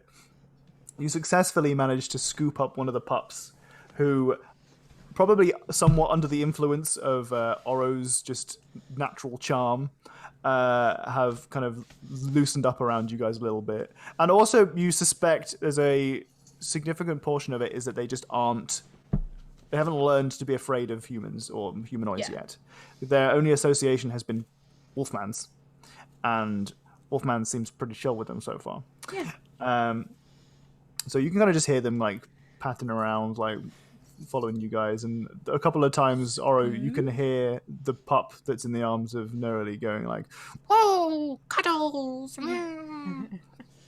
Scratching behind the ear, and that's placed in the chest between where the arms meet, where they always go like this when you scratch them there, just doing all the stuff. I miss having a dog. And you can kind of there's a twinge of jealousy coming off of Nugget in the background. You can just hear a grumble in the background that's going like, oh, I'm gonna have my tummy scratched so hard later. You better scratch my tummy. But you're pulled to the back of the cave, and you can see that this stone structure has suffered some damage. Part of the ceiling has fallen through. There are cracks and there are crevices, but they aren't large enough for anyone to traverse, but they're large enough for you to see through. And on the other side, there seems to be a small room that has a little bit of bedding. You suspect that, they've got stuff out here, but chances are they've got some stuff in there as well, because this collapse looks fairly recent. On the other side of this collapse, you can see that there is almost a stone arch. The tiling here seems to be quite decorated, in fact, and there are lots of different colors and shapes on the tiles that are difficult to make out just at this distance. But there's lots of reds and greens and yellows here that remind Haiku of home. These look familiar. I haven't seen them in a long time, anything like this, since I left. Since you left where? Home. Ahoy hoy. The town of Ahoy hoy. Genuinely called Ahoy hoy. Oh. Yeah. Genuinely, Jack did not make that up. There is a place in Chult called Ahoy hoy. Yeah. Cool. Are we... Is that near here? Is that, like... It's a fair distance. It's nowhere near here. Absolutely nowhere near. Oh. She, like, halfway through talking realizes, like, kind of, like, turns away holding the pup, so she's, like, looking over her shoulder. Interesting. The pup very much seems to be enjoying the attention. But whilst you are inspecting the tiles on the other side of this collapse, Haiku, you see the paws of another pup. And Oro hears, "Help! Help! Help! Help me! Help!" Okay. Speak with animals has backfired. Yeah, it was too sad now. Ow. Well, I'm gonna immediately rush over and start, taking the tiles off. Wolfman's is like, "Wolfman, yes, help, Wolfman, take stones, get out of the way." Carefully about these, like not in a rushed manner. Wolfman's is not even remotely. Wolfman's extremely excited about this idea and is just jumping up and down. In fact, starts to like almost climb you out of excitement of the fact that you're doing the right thing and what Wolfman's wants you to do. There's just this moment of like he's jumping up and down and he's got his hand on your shell as a way of just like he's like patting you like yes, you're doing the right thing. And then for an instant he's like, no. Can I use my basic knowledge of masonry to like make sure that while people who are strong enough to move rocks move things, that I can be like, not that one, it's a load-bearing stone. Interesting. Dog. Where did we get our basic knowledge of masonry? Because I was hanging out with the masons a bunch while they were fixing up our castle manor thing. Character development. Wow. Okay.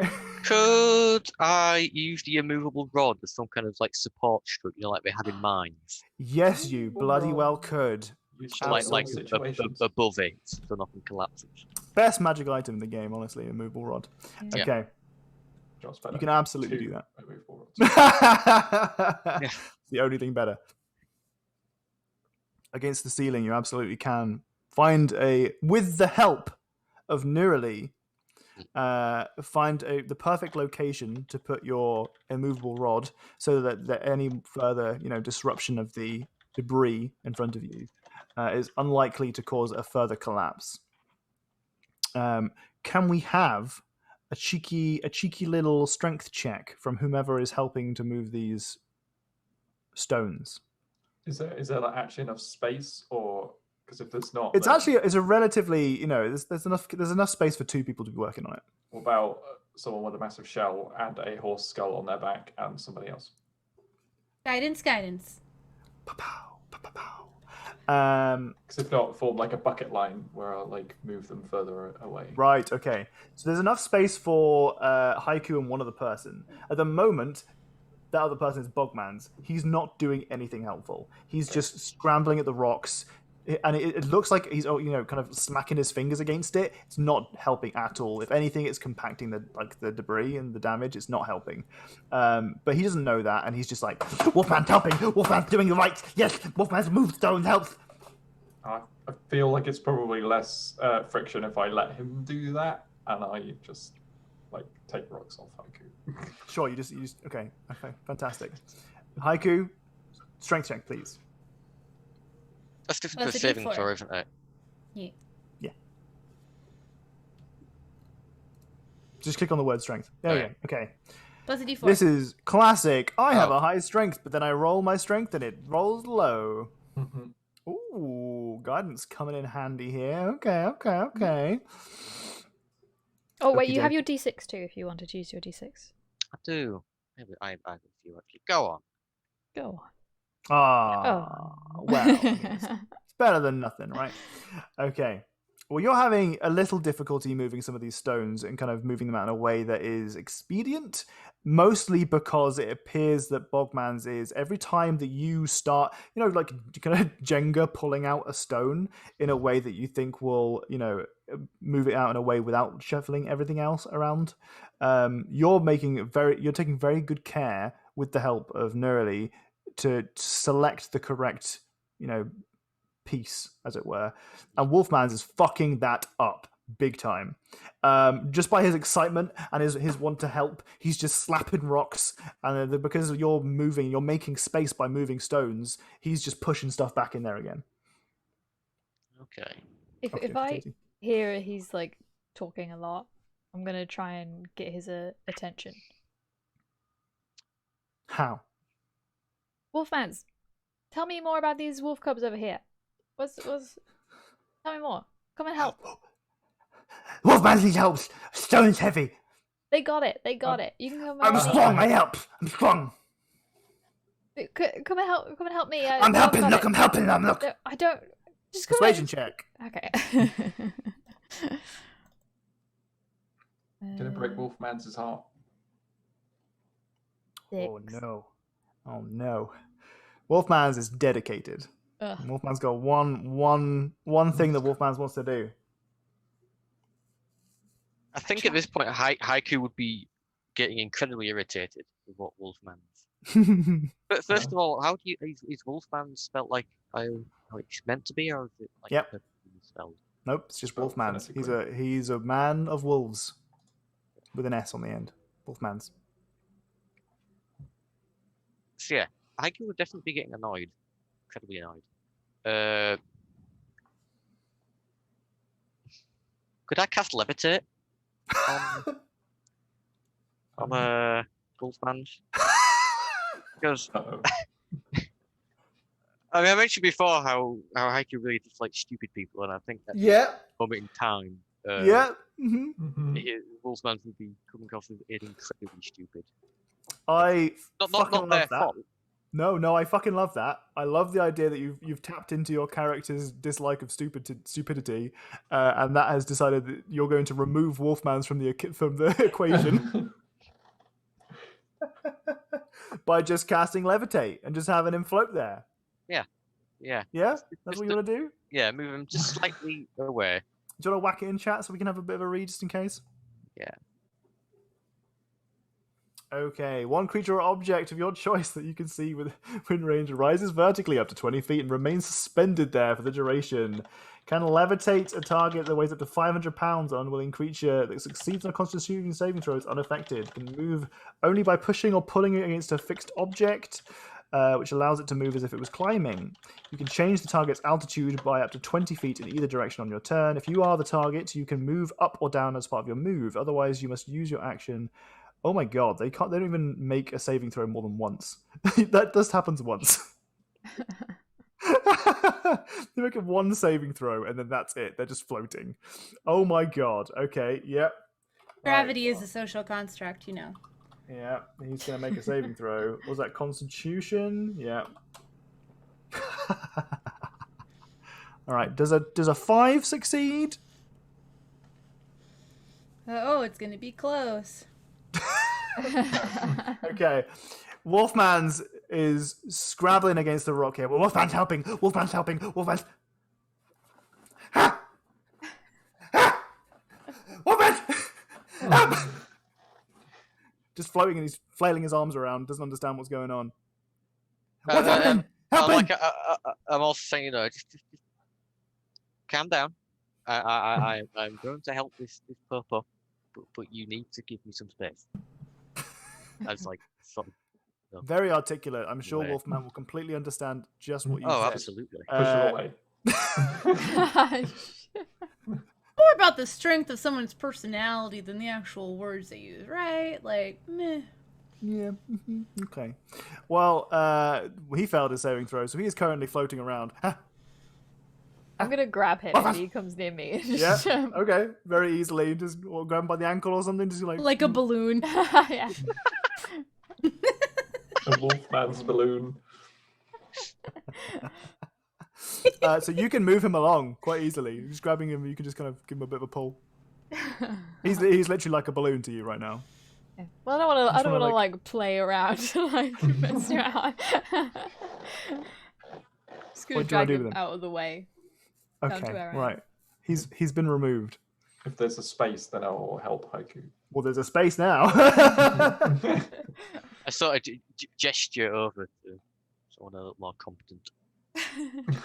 I immediately start going around and just scrabbling on everything and pushing stuff around. I learned from Wolfman's. I couldn't even cast it on you. Guidance? I'm one-handed guidance while holding the pup, but still, like, pretending like no one knows what I'm doing. Guidance. Okay, roll me a strength check, please, Randall.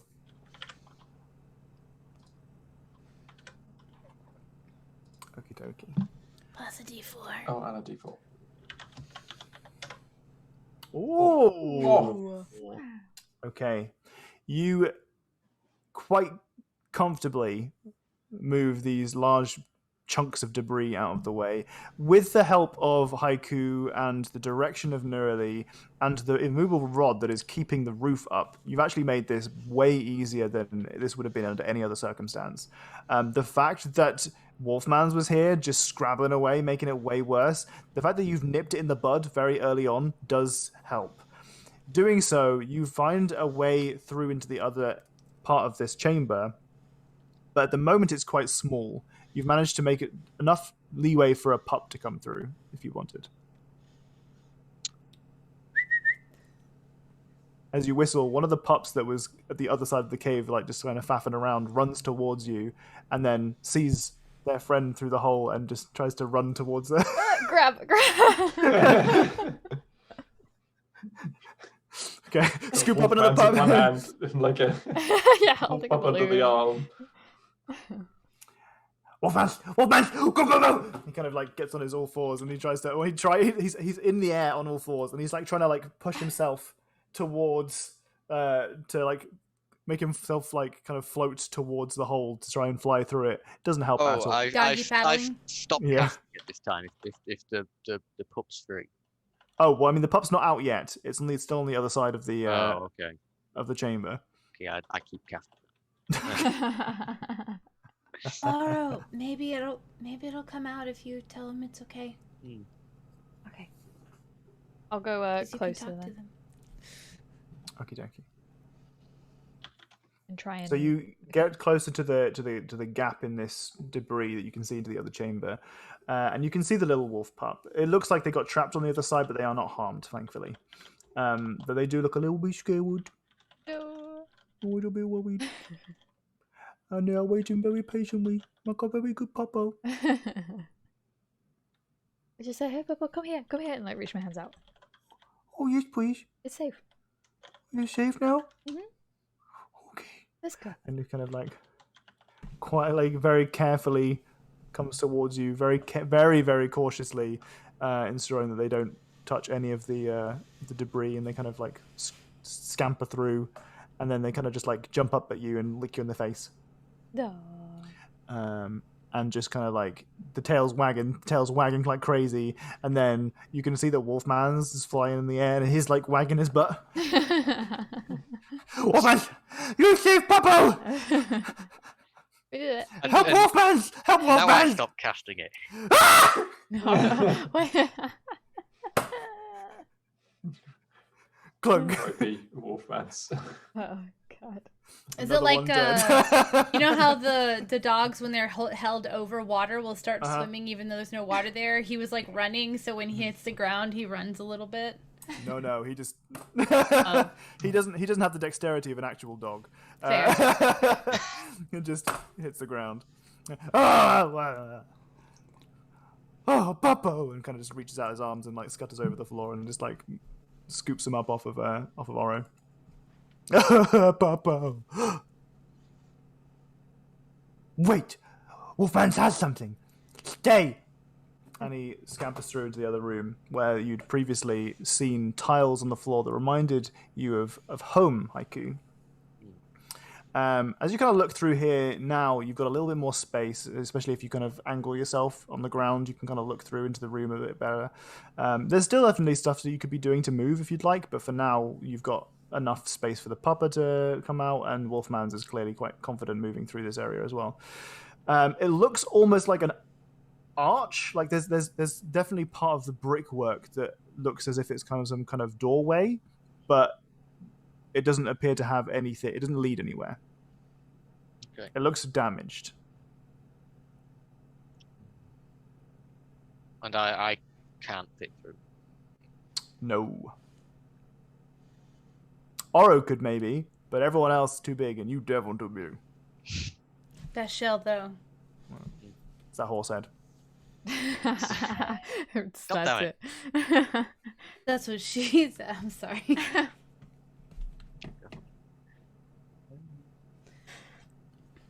Did he say wait here though? Not follow me? Okay. Yeah, he scampered off. A few moments pass. You can still hear some more scampering on the other side. And he runs through back into the room that you guys are in. And he holds up this rock. And it's a very shiny rock. He lifts it up to Haiku and says, "You want this?"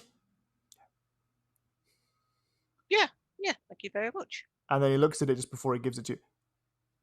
"No, not this!" And he throws it on the floor. And then he scampers back into the other chamber.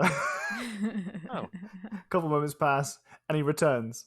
While he scrambles off, I pick up the rock and just give it a quick inspection. Sure. You did anything? Give me an investigation or perception check, if you like. Give me a Can I rock help? check. Sure. Or Oro help? Whatever. Oh no. That's what you were saying? Okay. No. I just said give me a rock check. I was just being stupid. Rock check, gotcha. That's rock. Whoa. It Doesn't is a need my rock. help. It's a rock. Yeah. Okay. It's Is nothing it like shiny? that. It's a shiny It is rock. indeed. It's a nice rock. Like pretty? Is it sparkly? A little bit. Not like overly, but like a little bit pretty. Where's Sparkly Anne? like Where's Anne sandstone? and her many collections of rocks? Whoa, pretty. Anne and I both have lots of rocks. Is it with sandstone like this? Sure, that's exactly what it is. That looks like stars in the night sky. If he doesn't take it, Nerly's gonna pick it up off the ground. Kind of gonna have to our geologist viewers.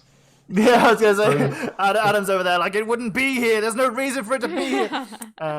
Do I think Neurally sort of has arrived on it? Mhm.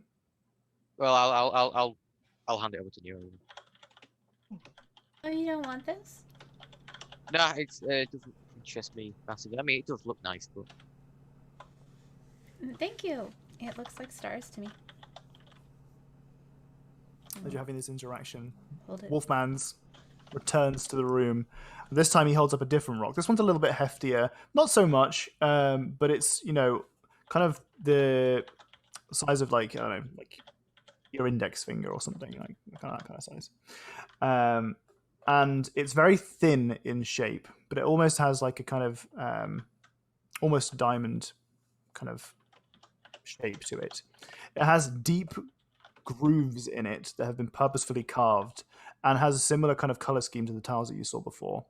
It looks as if in some way the shape of a turtle has been carved into it and painted on. And after many, you can only assume many years, has somewhat faded. Sorry, turtle or turtle? Tortle. Did I say turtle? I meant tortle. Yeah, okay. On it is some script in lizard folk.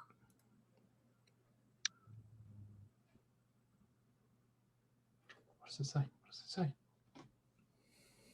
I haven't a clue. I don't speak this language. Oh. Shit. Sorry. I should have assumed. What languages do you Randall. speak? Randall, you can't just assume that people speak Common, languages. common Aquan in Draconic. Oh. Speak Aquan. What's Aquan? Katie doesn't know what Aquan is. Yeah. All right. Okay. Well, let's retcon that then. It's in Aquan. Is Aquan the language of the Ow. turtles? Yeah, it is. It's the Okay. language of like water elementals and stuff as well. Is there a what does it- script for Aquan? I assume there's a script for Aquan. I bet it's very flowy. Yeah. I want to know what it looks like. Get it? Um, Thank you, Ginny, for getting it. I'll look up Aquan and see if there's any. Turtle should also be able to speak Draconic. Yeah, no, he did say he can speak Draconic. Or they said they can. He said they can speak Draconic. There you go. Not by default. It came with a feat. It came with a what? It came with a feat. The Draconic one. It wasn't a total inbuilt thing. Oh, really? I thought we looked at this last time. And it was a inbuilt turtle thing. I don't believe it was.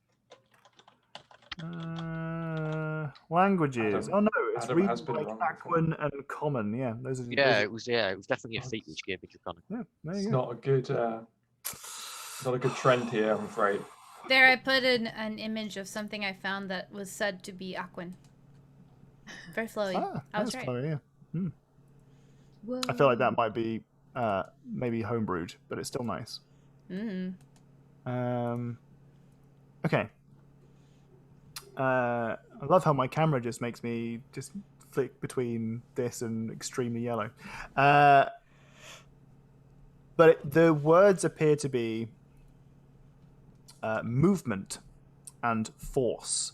There might be some other script here, but it is kind of now illegible at this point. Faded with age. It looks as if this stone might actually be part of something, like perhaps some kind of a key component of something that is in the room beyond.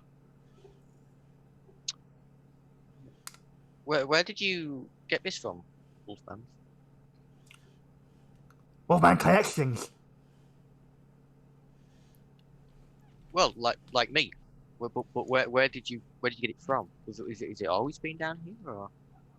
Wolfman's found it in there. Okay. It's a little bit odd for it to be down here. Wolfman's found it on wall. It's a long way from home. Wolfman don't know. Can I have a look on the wall? You can get through that gap pretty easy. From here, it'll be difficult to see, but if you go through, it'll be easy enough. And he says, "Yeah, come with Wolfman." Pieces of your home migrate often? We travel a fair amount, particularly my family, but don't usually settle outside of where we're born. So it is unusual for it to be here. All the time, sort of just staring at this rock, sort of, fiddling with it in my hand. I'm still Alright. petting the pup. Oro, you've crawled on through? Uh-huh. Yeah? Yep. Okay. So on the other side of this room, like I said previously, you could see some bedding that's been left beside it. Bedding is a bit of a generous word to use, really. It's kind of like, it looks a lot like someone's blanket has been taken from them. And you can see that the blanket itself has some initials inscribed. Yeah, does it? I was about to ask. It's KS. Just on the blankets there. Poor Drow Baker. This baker, I feel like we need to go back to Bobbrook, dump all the stuff we've found from this poor baker, and then also just like give her some gold and be like, I'm sorry. Yeah. I didn't have anything to do with this, but like, wow, people are not kind to you here. How was the what did you buy from the bakery, Randall? Oh yeah, what did we get? I wanted to go buy baked goods too. I mean, yeah, what is it like? What? It's a really impressive shop. For such a tiny hamlet in the middle of nowhere, Yeah. there are some really all kinds of varieties of tartlets Then and, croissants and Croissant. pain au is there chocolat. something like it's got like raspberry and like custard in the middle. Oh, and baby, it's, you like, know it. Flapped up. You know Oh, it. baby, you know it. You know it. Oh yeah. Oh, baby.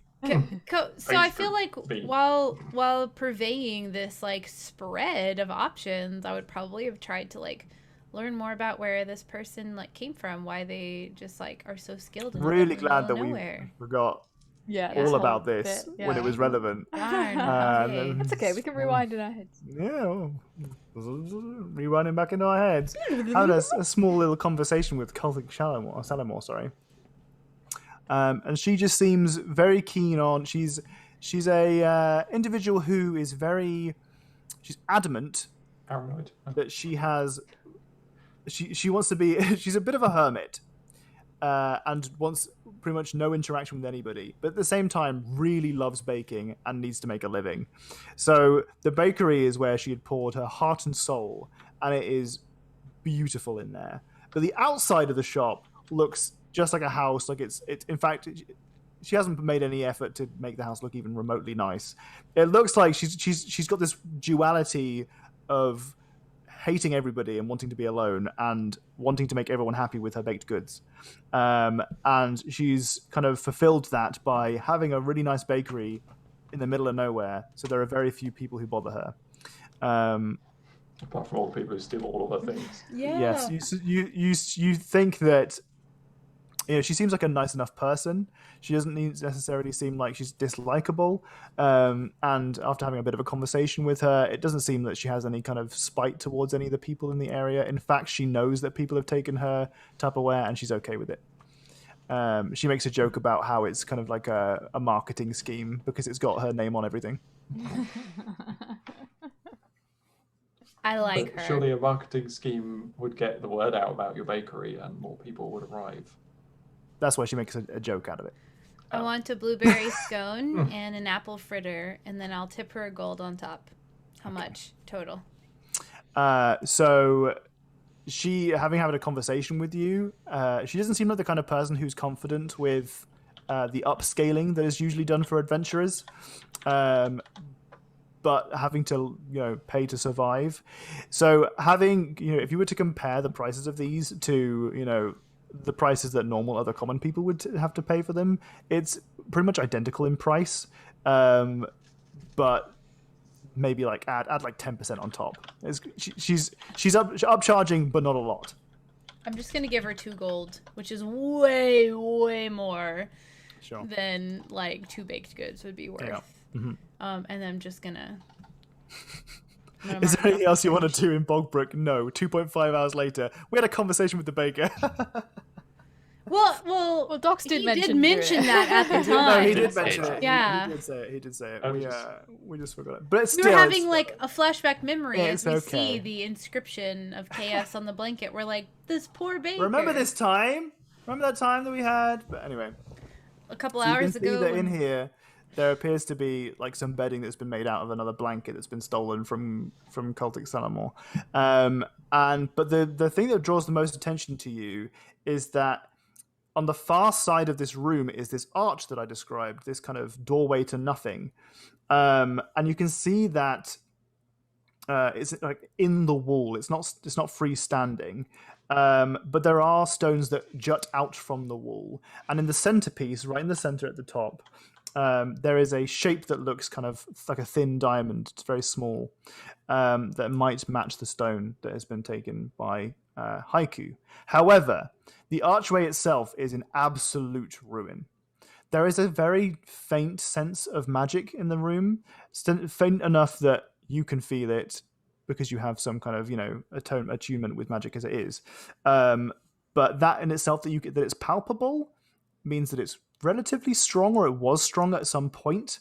But for magic to have this sense of magic, actually, give me an Arcana check. Ooh. Me, sorry. Yes. Oh no, Oro, please. Oh. Oh no. Okay, you don't know shit. Oh. That's okay. That's not something you're an expert in anyway. It looks broken. Okay. There's something tingly in the room. Okay. Alright. So I go back out and be like, there seems to be some kind of, I guess, magic thingy going on in there, but that stone comes from like the middle of this arch thing. I mean, it looks like it probably was pretty cool, but it looks pretty fucked right now.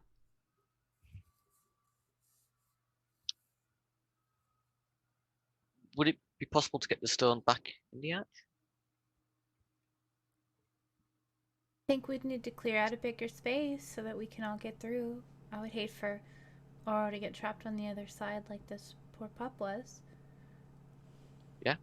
Yeah, move a bit more of the rocks out the way. Okay, is that what you're gonna do? Did I just hear your neck cracking that loud? Yep. Yes, it was. Tom, do stretches, Tom. Why is it that neck cracking means that I haven't done any stretches? I mean, I haven't done any stretches, but what is the correlation there? Anyway. Crazy. Anyway, are we taking the rest of the debris out in a way that someone can access the other side? Is that what I was getting from that? Yeah, Okay. with guidance and masonry knowledge. With guidance, masonry knowledge, But I'm immovable overseeing because I'm rods. not lifting any rocks. Okay. I'm bad at it. I'm really bad at it. With enough Just really have a time. fancy drink as well. Don't move that one. Oh, That's it. this is the chance. She's wanted an opportunity to show off her drink this entire time.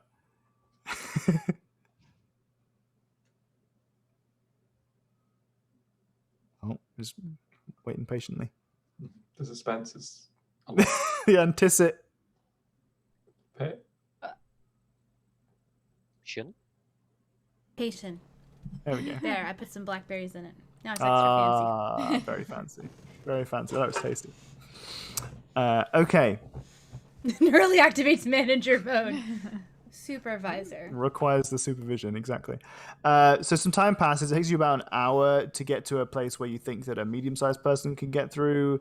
And whilst technically Haiku is medium-sized, he's not medium-sized. Sorry, they're not medium-sized. So for reality's sake, if you wanted to get Haiku to the other side, it would probably take another couple of hours to make enough space. Doing so eats into a chunk of your morning, but really, I mean, you'll still get back to Nesmith in a night if you want to. And it's easy enough for you to just move stuff out of the way. The immovable rod absolutely is paying dividends here. And the archway eventually is safe enough for you to traverse through to the other side. Could I do an Arcana check when I'm through? Yes, you can. Please do. Are you proficient? Yes, I am. Okie dokie. Okay. And you want to add to anything to that, or are you happy with your roll? Yeah, I'm gonna use one of my D6. Okay. Well, that brings you to a 15, which is a DM's lucky number sometimes. DMs are just like, please get to a 15 so I can tell you some cool stuff. Okay. Bearing in mind that obviously because you're proficient in this, I'm giving you extra information. This is without a doubt a magical portal, or it was at some point. The archway itself has absolutely crumbled to a point where it is foobar. right? There's no coming back from this. And the reason that there is this tingliness that Oro sensed in the room, and this palpable magic that you can feel, is because the magic that was holding this together and was used for whatever function that it was, has broken. Whether or not it was just due to some kind of something that happened on the other end of this portal or here or what, regardless, the magic has been broken. The portal itself has collapsed, and as far as you're concerned, it's not something that can be repaired. This is the stone that you have in your hand, has some residual magic upon it, and it is, you can see just from the room and the items in here and the architecture, strongly associated with your homeland. And you can make a deduction that this probably leads there or led there. Yeah.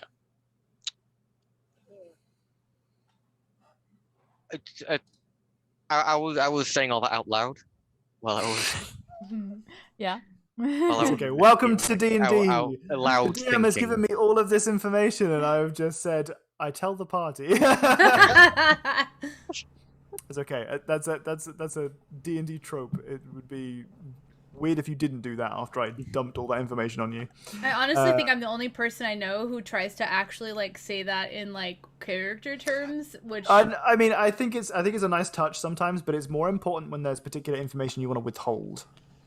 Or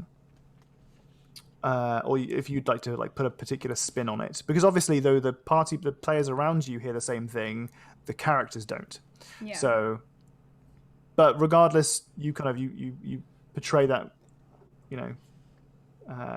this image of this magical portal and how it was most likely to Chult, which is home for you, and that though it is no longer functional, at some point it was, an item of or a place of significant power, which is why you can feel the tinglies in the air.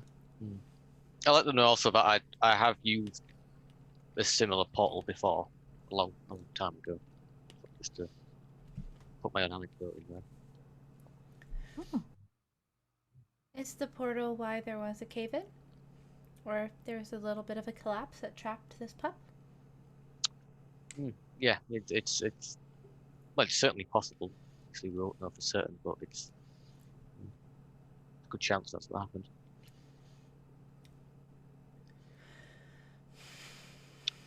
Is there anything else in the room I can see that I might want? Because I already want to take a piece of the masonry with me. Is there anything else? There are a couple of tiles that you can see that you could think you could almost certainly lift, and then kind of they seem to have enough kind of strength to them that they could be put on your shell in a decorative way or put up in your room or something. And there are a couple of different kind of shapes and patterns on them. You can see one of them is just the straight up face of a T-Rex.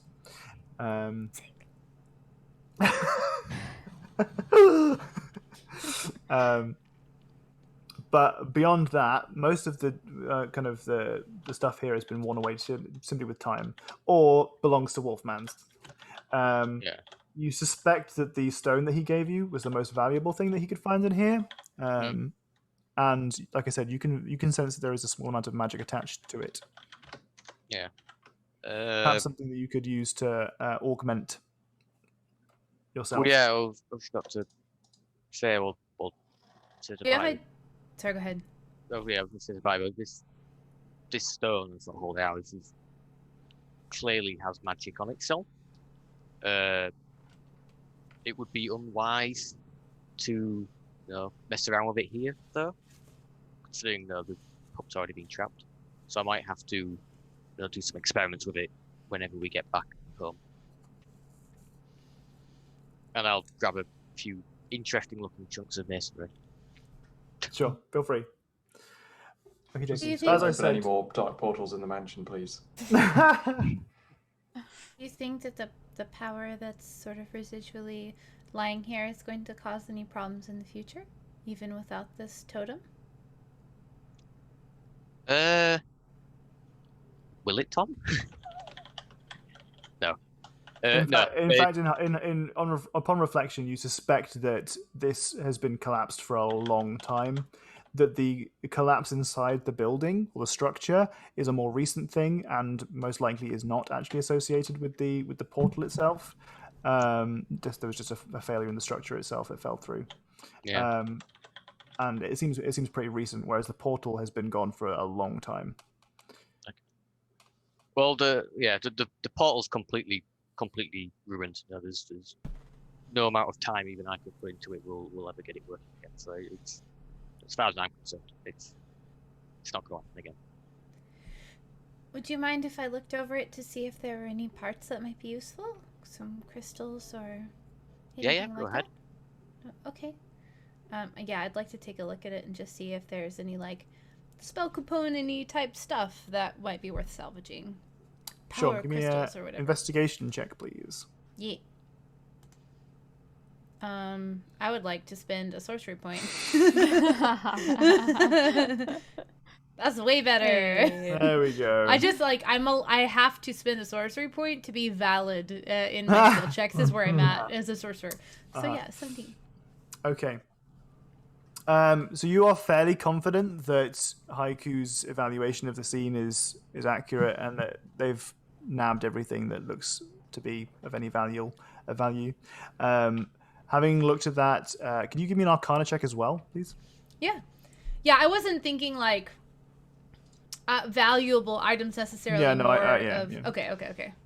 This was not like I don't trust your assessment. I would also like to spend a sorcery point on that, please. Do you have to take the second roll? It doesn't say. Oh, okay. The second one took a long time to roll. I don't think it actually specifies. Let me look and see. Is this a Tasha's thing? Yeah, it's from Tasha's. Tasha's. You must take the new roll. So the Arcana becomes a 5, but the investigation remains a 17. Sure. Okay. But since I did that, I'm also going to use my favored by the gods and roll 2d4 to add to the Arcana check. And I'm going to use my d6 that I have to use in the next 15 minutes too. Did we say that? Why? Wait, does my lucky feet work? Can I give that to other people? Nope. So that's a total of 10, which is one less Oh my goodness. than it would have been otherwise. Okay. Did we say that these dice have to be used within one session? Is that something that we've said? The non-combat dice do. We did say that? Okay. Yeah. All right. So Sure. it's a 10 Arcana. Could I guidance myself on that Arcana since I'm looking ahead to things? Nope. Too late, sweetie pie. I didn't say the word guidance. I've had a lot of wine, okay? Okay.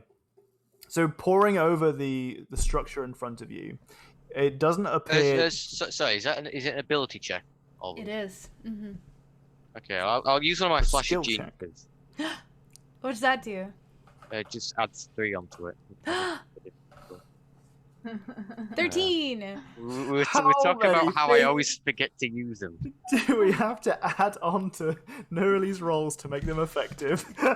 Add on to Katie's rolls to make them effective. You're right, Because I I apologize. continue to play tabletop games despite the fact that the dice hate me.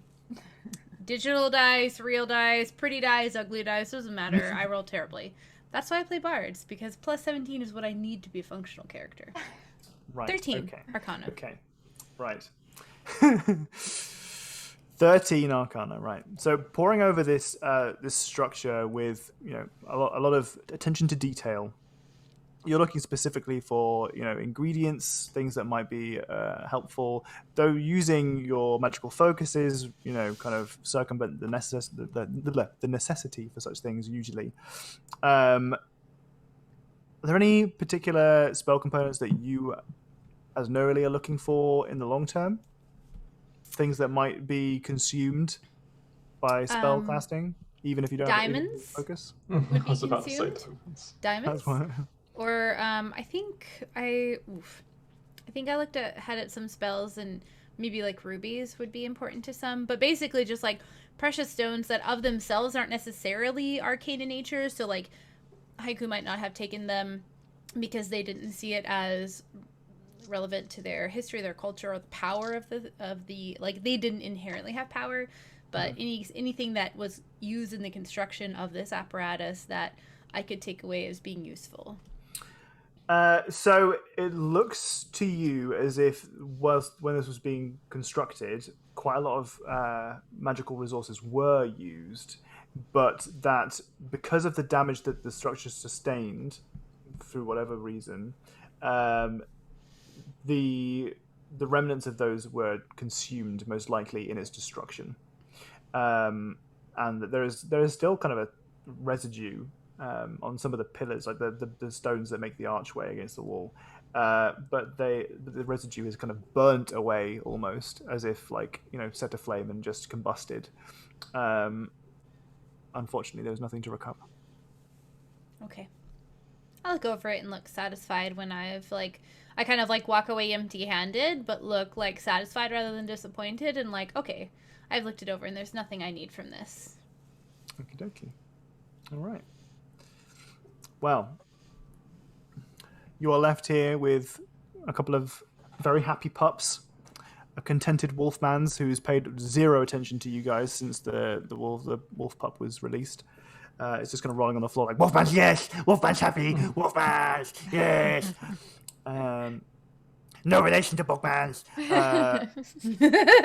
Legally distinct from Bugman's for copyright purposes. Bugman's went bankrupt. But very contented. The pups are kind of howling away. At this point, the speaking with animals has worn off. But there's a lot of contentedness. Whilst you got back to moving the construction material, the debris out of the way, there was a moment where Nugget sat directly on Oro's lap, despite being so many times the size of you. Just you just sat down chilling, just possessively right on your lap, taking up way more space than you could ever possibly take up.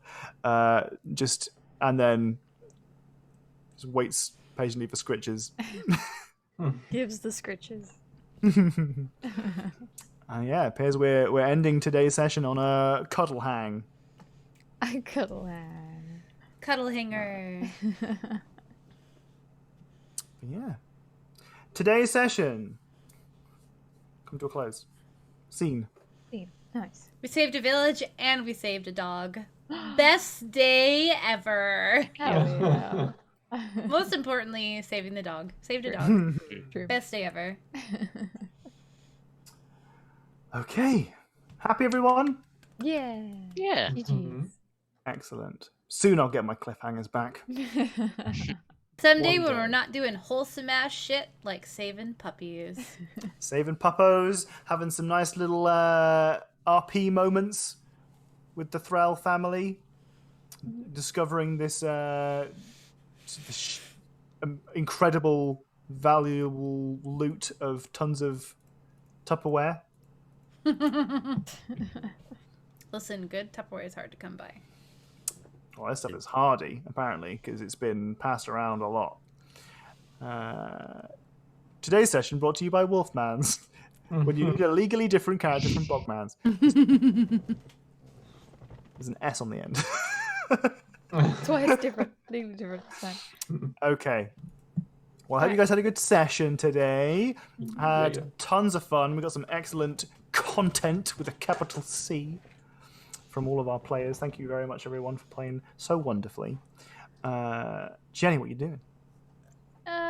No second stream, just ending. I might be back tomorrow. I'll put it in Discord. Okie dokie. Well, hopefully we'll get a haiku out of haiku in the RP channel. Yes. Promise yeah, I'll keep- actually keep- respond too. Yeah, I need to keep do your that. eyes peeled. Okay, excellent. And again, if you guys have any ideas for prompts that you want our characters to respond to, Nice. please Got it. give us lots of prompts, because the list that I'm working with at the moment is running thin. We've gone through a lot of good prompts. There's going to be a stage of our campaign where I just run out of good stuff. We're going to go over boring stuff like, I don't know, what's your favorite color? What's your favourite kind of carrot? Oh, Ooh. wow. Purple carrots, because they're purple. Easy answer. Done. On to the next question. Come on. Next prompt. Come on, Docs. What's your favourite parsnip? I mean, I could go all night. My favorite parsnips are the ones that cause my heating element in my stove to explode. That's a real story. I'll tell you sometime. Okay. That sounds like a cliffhanger. That's a cliffhanger. You're right. There we go. We'll end the session there. My favorite GG's, state everybody. of potato. Plasma potato, clearly. Gaseous Alright. potato. I see you next week. Probably, I assume. Yeah, bye-bye. Probably, I Bye. assume. Bye. Bye.